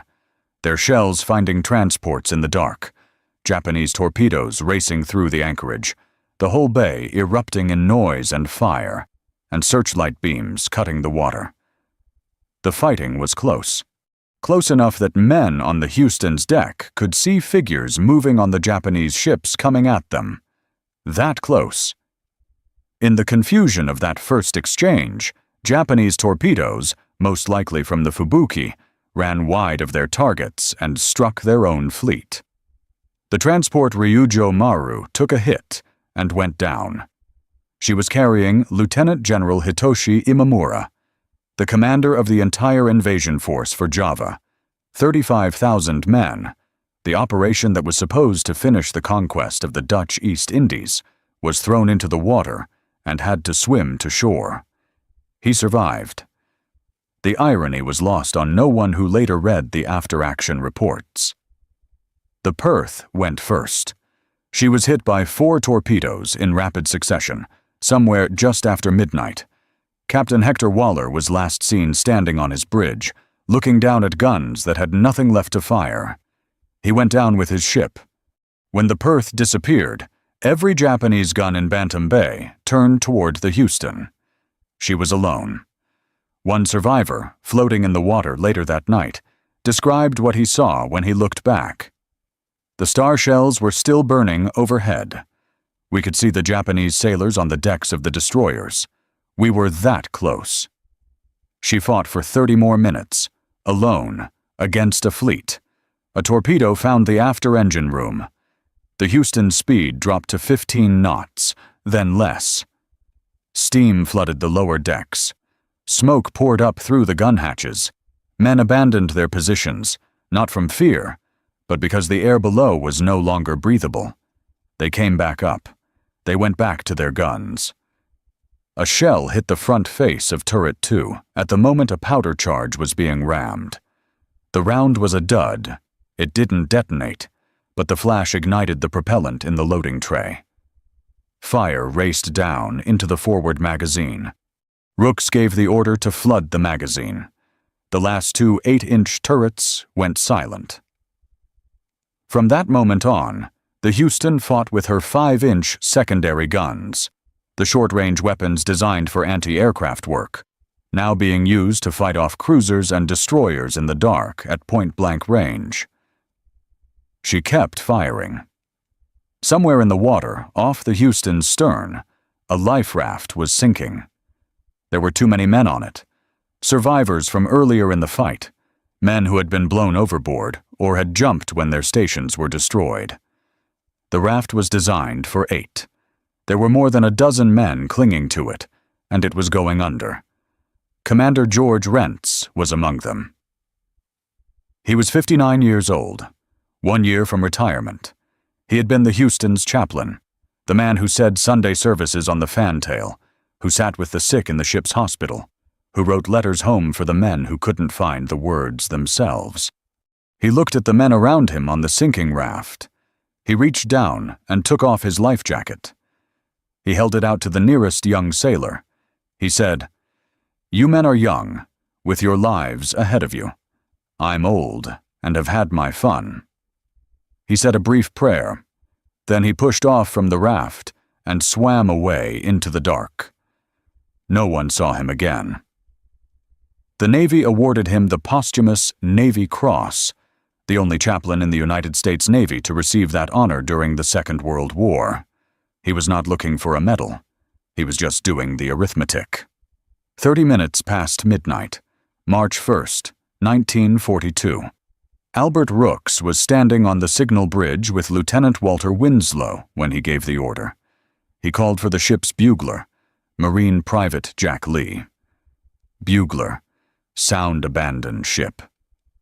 Lee put the horn to his lips. Private Lloyd Willey was nearby. He later said that Lee didn't miss a single note, that the call was clean and clear and perfect. It would have been absolutely beautiful, Willey said, if it had been anywhere else but that time. Rooks turned and started down the ladder from the signal bridge. A Japanese shell hit the number 1 gun mount on the starboard side. The small one, the 1.1-inch anti-aircraft mount, right there at the base of the bridge structure. The blast caught him. Ensign Charles Smith reached him first.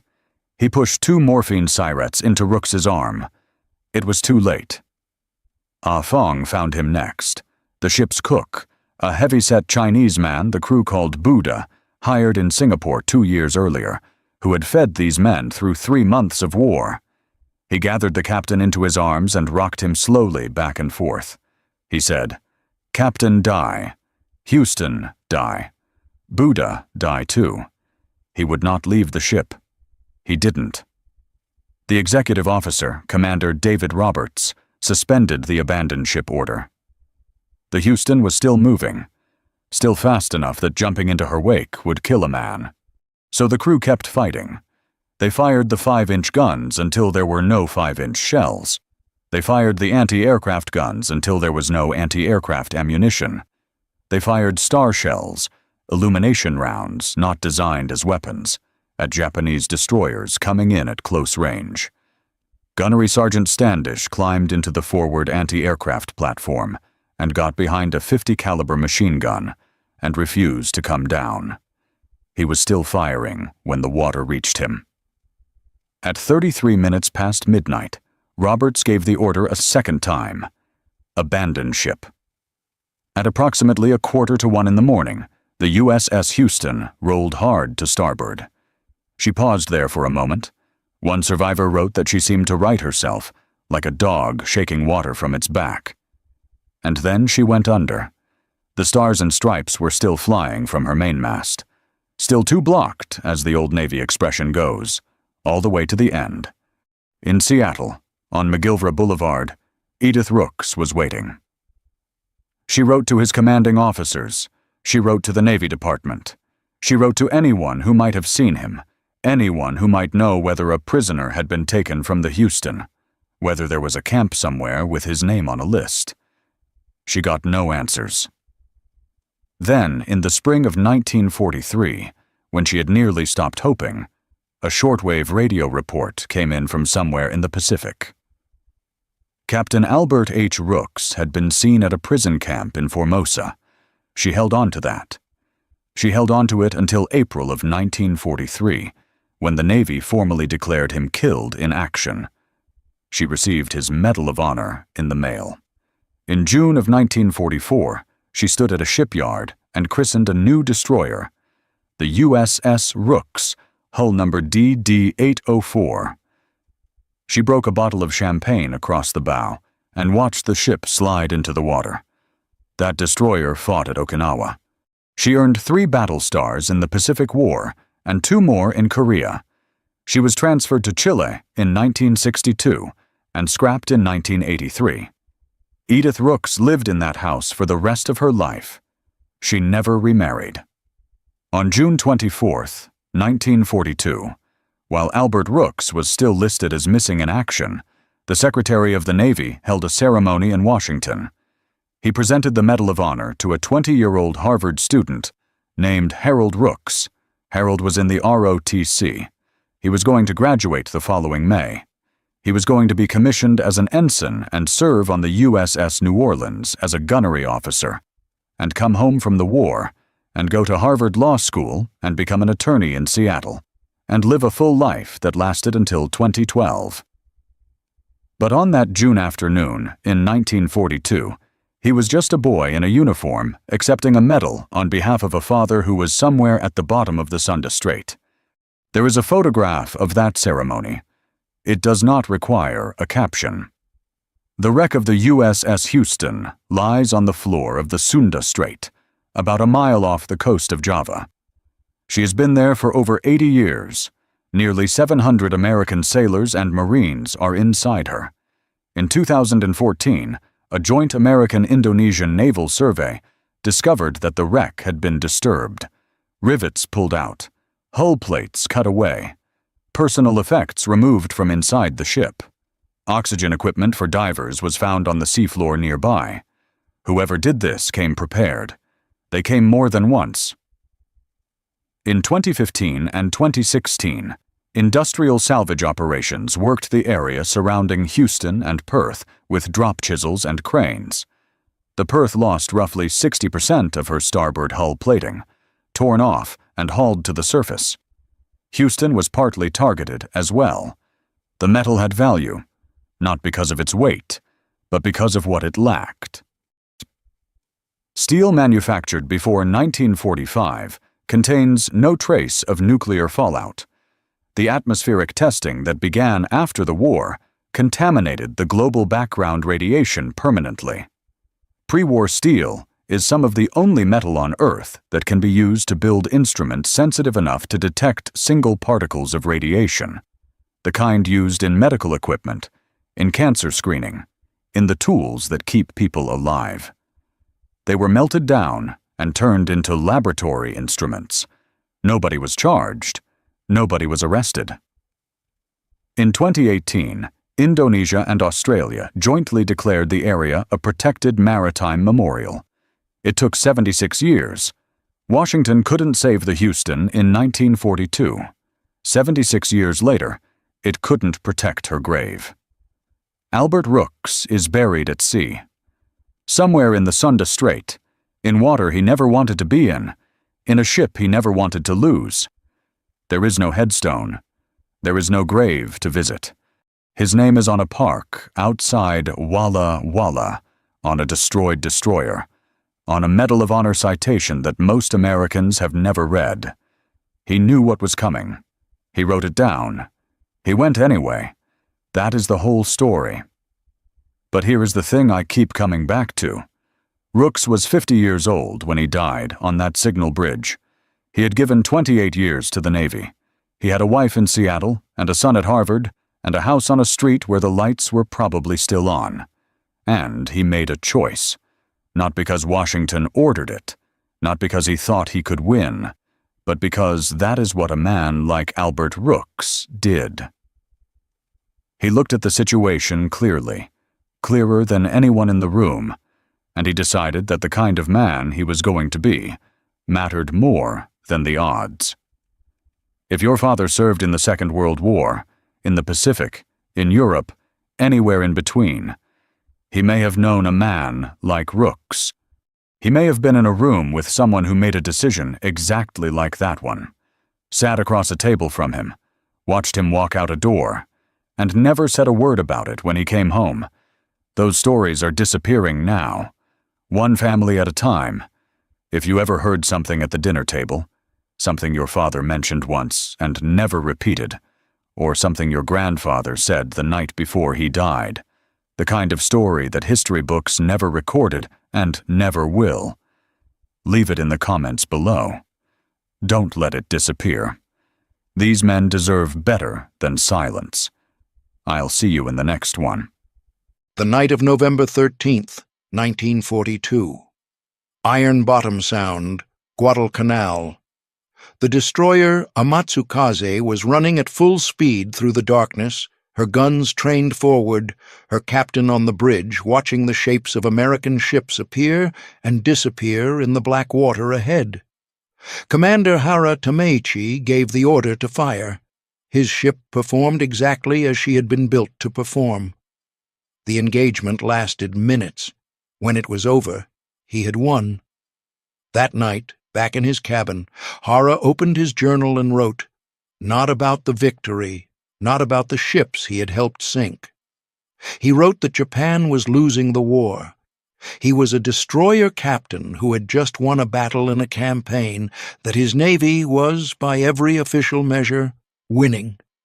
And he wrote in a private journal that none of it was going to be enough. Why would a man write that? The answer is in what Hara saw that the official reports did not say, in what he kept writing through 2 more years of war, and in what he finally put into print after it was over, in a book that said things no Japanese naval officer was supposed to say. Hara fought in more than 30 naval engagements between 1942 and 1945. He survived all of them. He was present at some of the most consequential battles of the Pacific War, and through all of it he was watching and writing down what he saw. This is the story of what he wrote, and why it still matters. To understand what Hara was seeing, you have to understand what he was. He was not an admiral. He was not a strategist in a Tokyo headquarters, moving pins across a map. He was a destroyer captain, a man whose professional life had been built around the specific, unglamorous work of taking a fast ship into dark water and doing violence at close range. In the Imperial Japanese Navy of 1942, that was a particular kind of expertise. Japan had built its naval doctrine around the night. The logic was straightforward. The United States could outbuild Japan. More ships, more aircraft, more of everything a long industrial war required. Japan could not match that output. What Japan could do, what it had spent 20 years training its sailors to do, was fight in conditions where industrial output mattered less and individual skill mattered more. The dark, the close range, the sudden engagement over before the larger force could bring its numbers to bear. Destroyer captains were the specialists of that doctrine.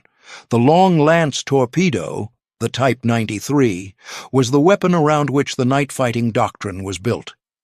It ran faster, hit harder, and reached farther than anything the Americans had. In the hands of a skilled crew on a dark night, at the right range, the results could be decisive. Harada was one of those skilled crews. He had spent years learning the geometry of night combat, the angles, the timing, the reading of shadow and silhouette that told you where a ship was and where it was going. The record of his early engagements confirms it. Guadalcanal began in August of 1942, when American Marines landed on the island and began the fight for Henderson Field. The airstrip that both sides understood would determine who controlled the surrounding waters. The Japanese Navy responded with what became known informally as the Tokyo Express. High-speed nighttime runs down the slot, the narrow passage between the islands of the Solomons, delivering troops and supplies to the garrison on Guadalcanal.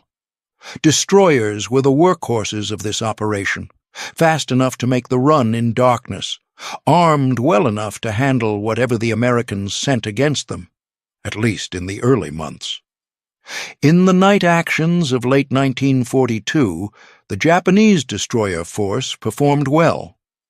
The Battle of Savo Island in August had demonstrated what Japanese surface forces could do at night. 4 Allied cruisers sunk in 32 minutes, with no Japanese ships lost. The engagements through October and November continued the pattern. Japanese destroyers ran the slot. They delivered. They fought when they had to. They won more than they lost. Harada was part of this. He ran the slot. He fought. He won. And he started noticing things that the victory reports did not mention. The first thing he noticed was the air. Guadalcanal was being decided not only at night on the water, but during the day in the sky. Henderson Field gave American aircraft a base from which they could strike Japanese ships in daylight. The Tokyo Express ran at night precisely because the days had become dangerous. But the days were also when American resupply happened. Ships moving supplies to Guadalcanal under air cover from Henderson Field. The Japanese could contest the waters at night. They could not contest the air during the day. And it was daytime air cover that was allowing the American position to strengthen while the Japanese position weakened.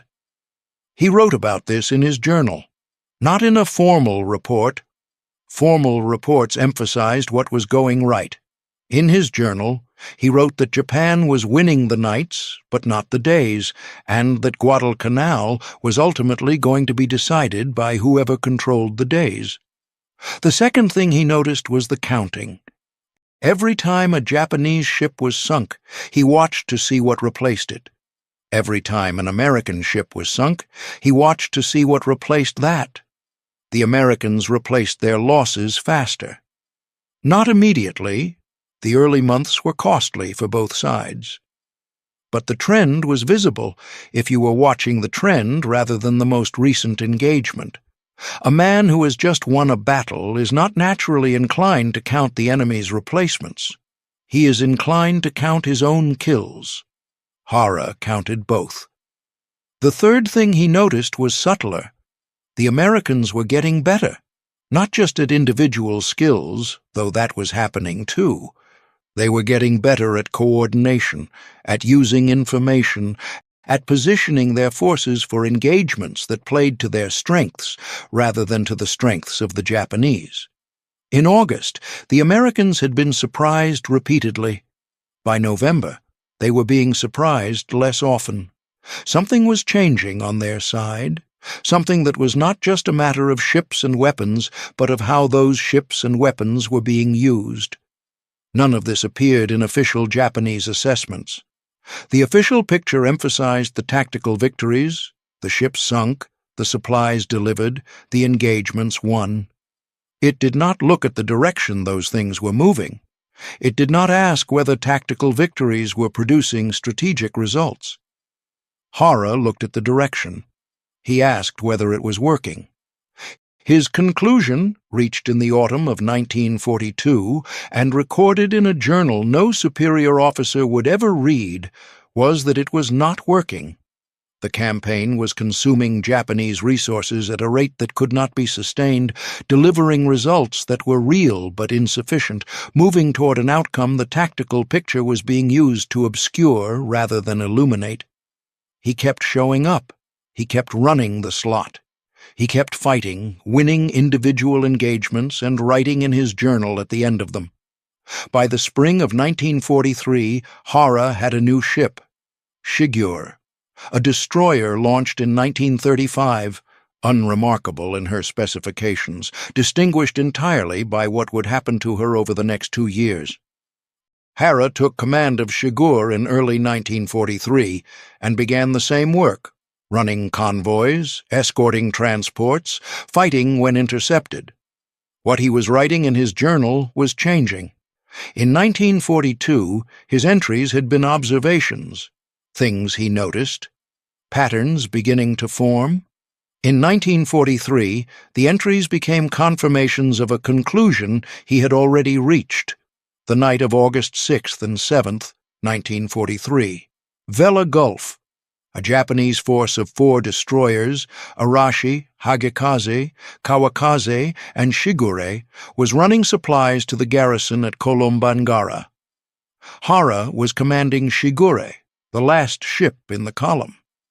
What the Japanese force did not know was that 6 American destroyers were waiting, not positioned by chance, positioned by information, radar contacts tracked from a distance, bearings calculated, an ambush set with time to spare. The Americans launched their torpedoes before the Japanese knew they were there. Arashi went down, Hagekaze went down, Kawakaze went down. Shigure, at the rear of the column, had just enough warning from the explosions ahead to take evasive action. She took hits. She did not sink. Hara brought her home. In his journal that night, he wrote about the ambush, specifically about what it told him. The Americans had known the Japanese force was coming. They had known its composition, its route, its timing. They had not intercepted. They had ambushed. The distinction matters. An interception requires you to find the enemy. An ambush requires you to already know where the enemy will be. Hara had understood since Guadalcanal that American radar was improving. Vela Gulf told him something more specific.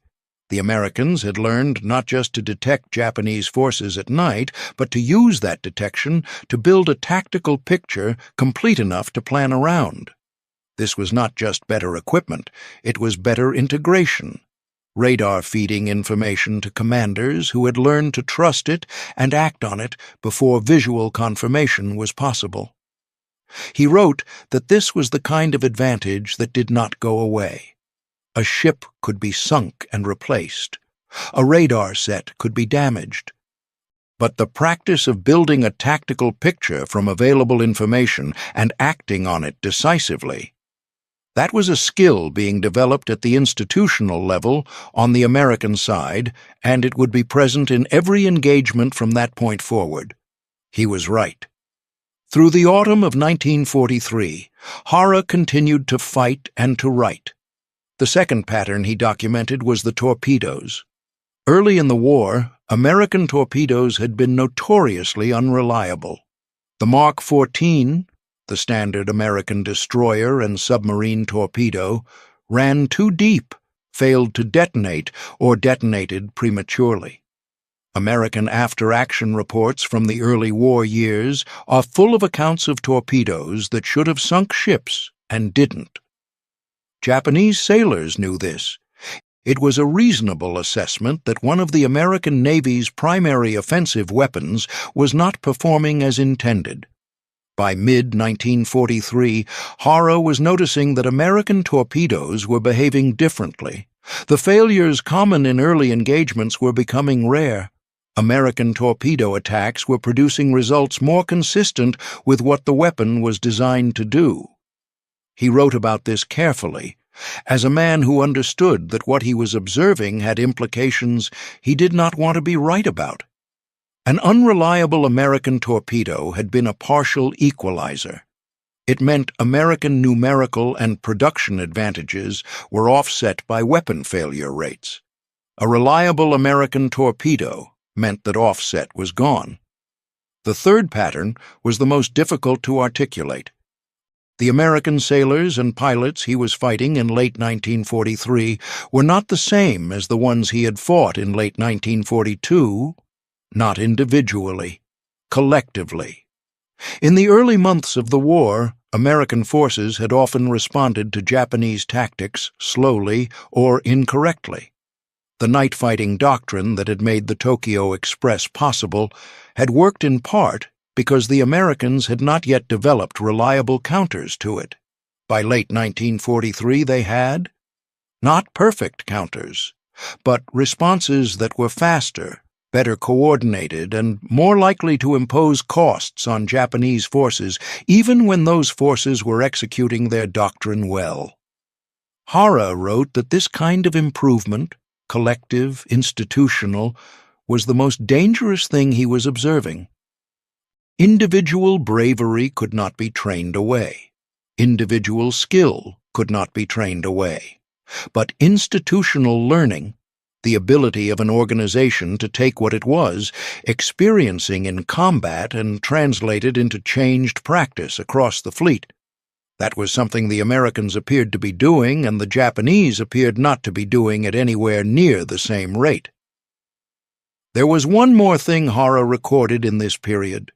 He was watching his contemporaries die, not in the abstract sense that men die in war, in the specific sense that the officers he had trained alongside, fought alongside, understood the doctrine alongside, were being lost at a rate the replacement system was not keeping pace with. The men who replaced them were younger, less experienced, and had not had the years of peacetime training that had made the pre-war Japanese destroyer force as capable as it was. Hara did not write about this as a morale problem. He wrote about it as a capability problem. The doctrine his Navy was fighting with had been developed by men who no longer existed in sufficient numbers to execute it at the level it required. The replacements were brave. They were willing. They were not ready. And there was no honest way, inside the reporting structure Hara operated within, to say that. So he said it in his journal, and kept going. By the end of 1943, Hara and Shigura had developed a reputation that was equal parts admiration and unease among the men of the destroyer force. She survived Vela Gulf.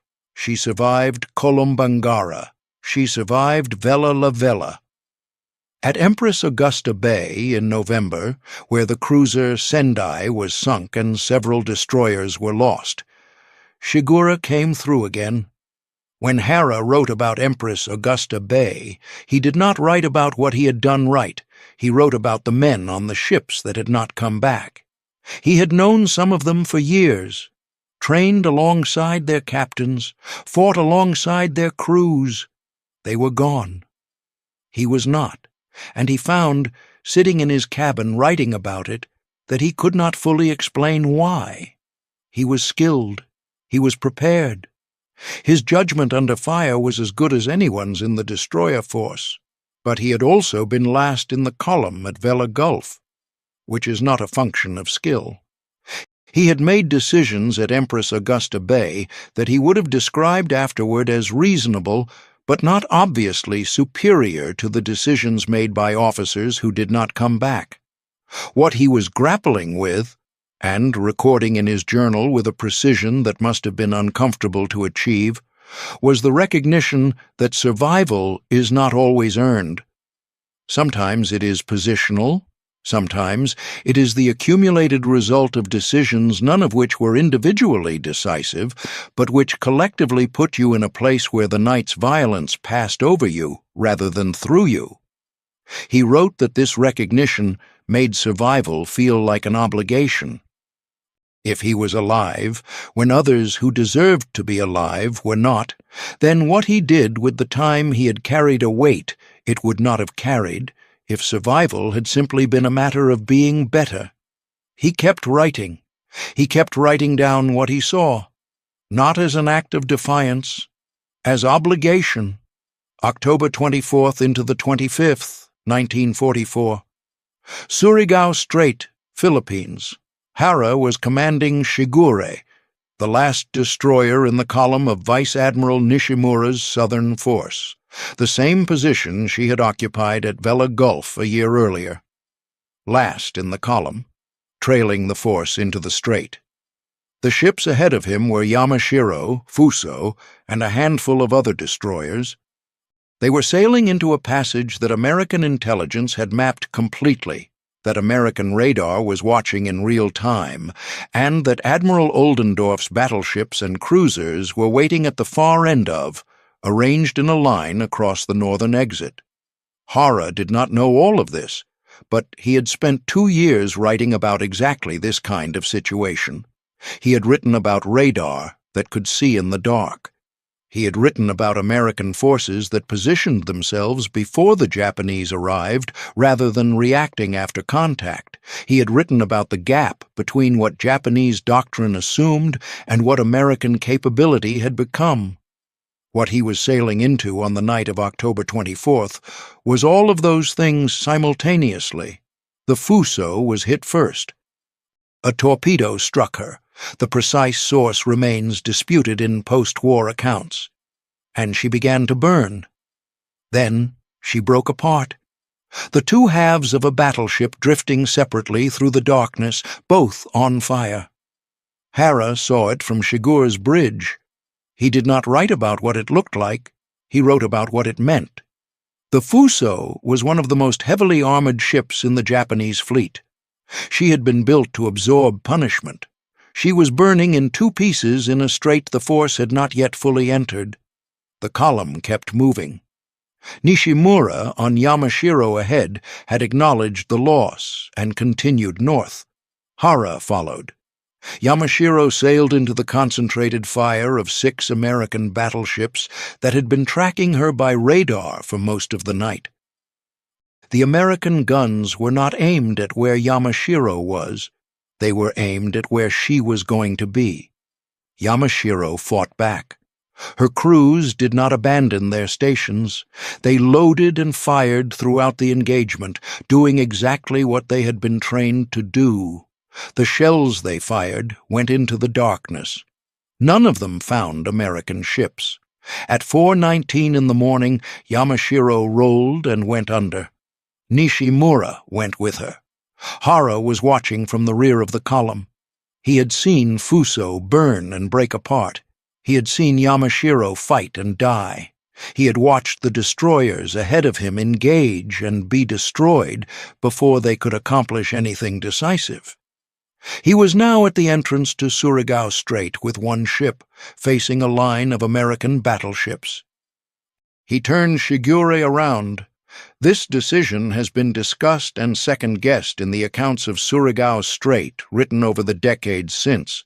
Some have called it pragmatic. Some have called it the only rational choice given that the rest of the force had been destroyed. What Hara wrote about it afterward was not a justification. It was a description. He wrote that he turned around because there was nothing left to go forward with, and nothing that going forward alone could accomplish. He did not feel, in that moment, that he was saving Shigure. He felt that he was the last man standing in a room where everyone else had already died, and that walking out of the room was not triumph. He brought Shigure home. She was the only ship of Nishimura's southern force to return from Surigao Strait. In the days that followed, Hara sat down with his journal.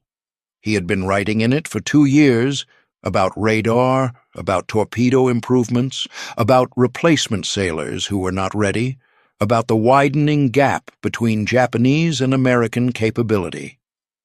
He had not written, until now, what it felt like to watch a force he was part of be destroyed by exactly the conditions he had spent 2 years documenting. He wrote that Surigao Strait was not a surprise, not to him.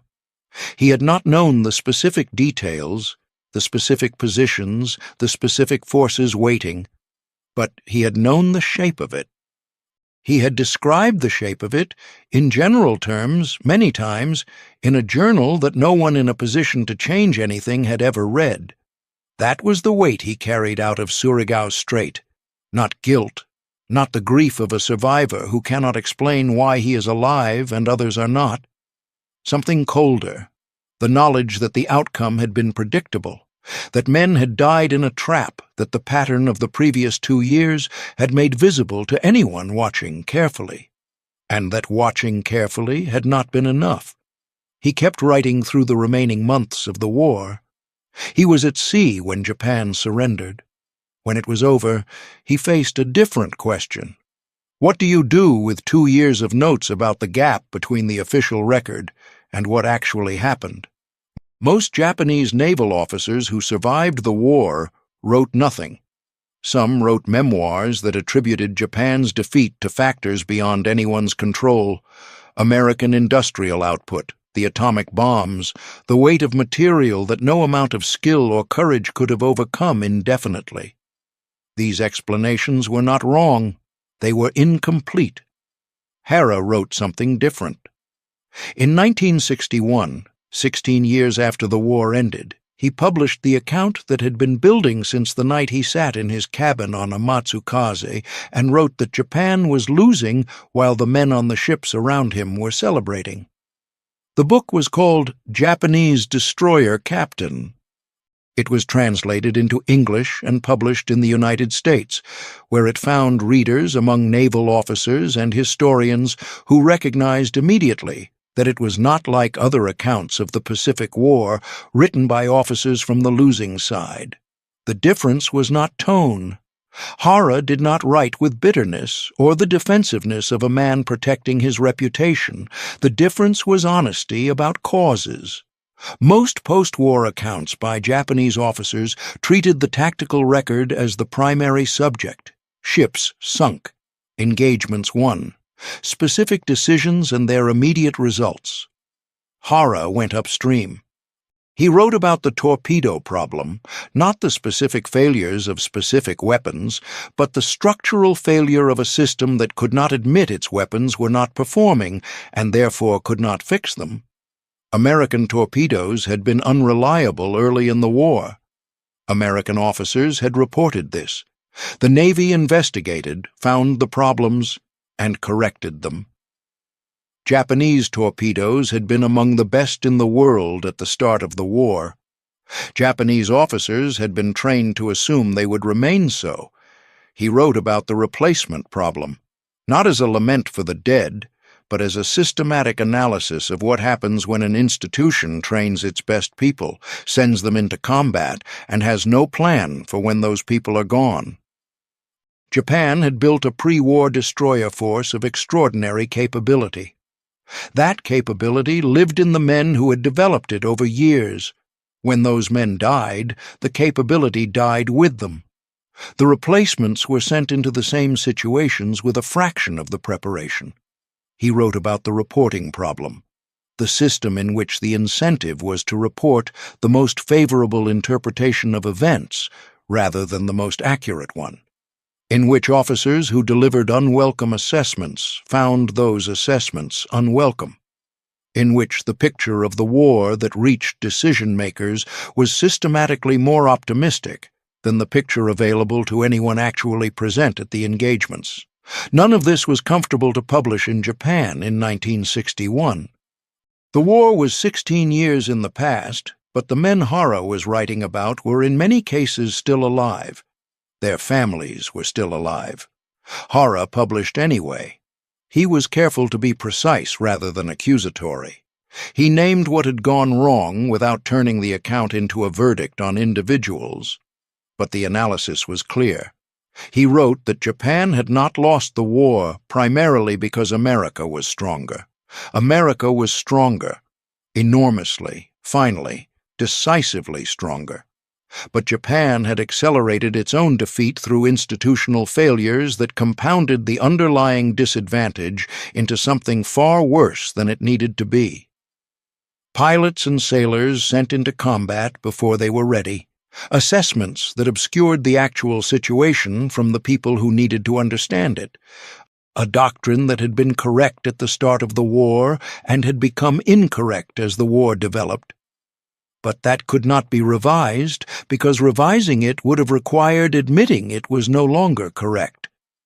The book found a larger audience in the United States than in Japan, among people professionally interested in how navies learn and fail to learn from experience. That audience understood what Hara had done.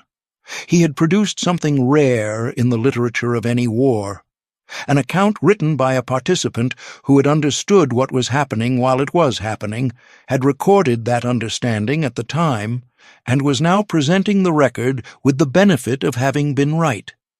Not triumphantly right. There was nothing to be triumphant about.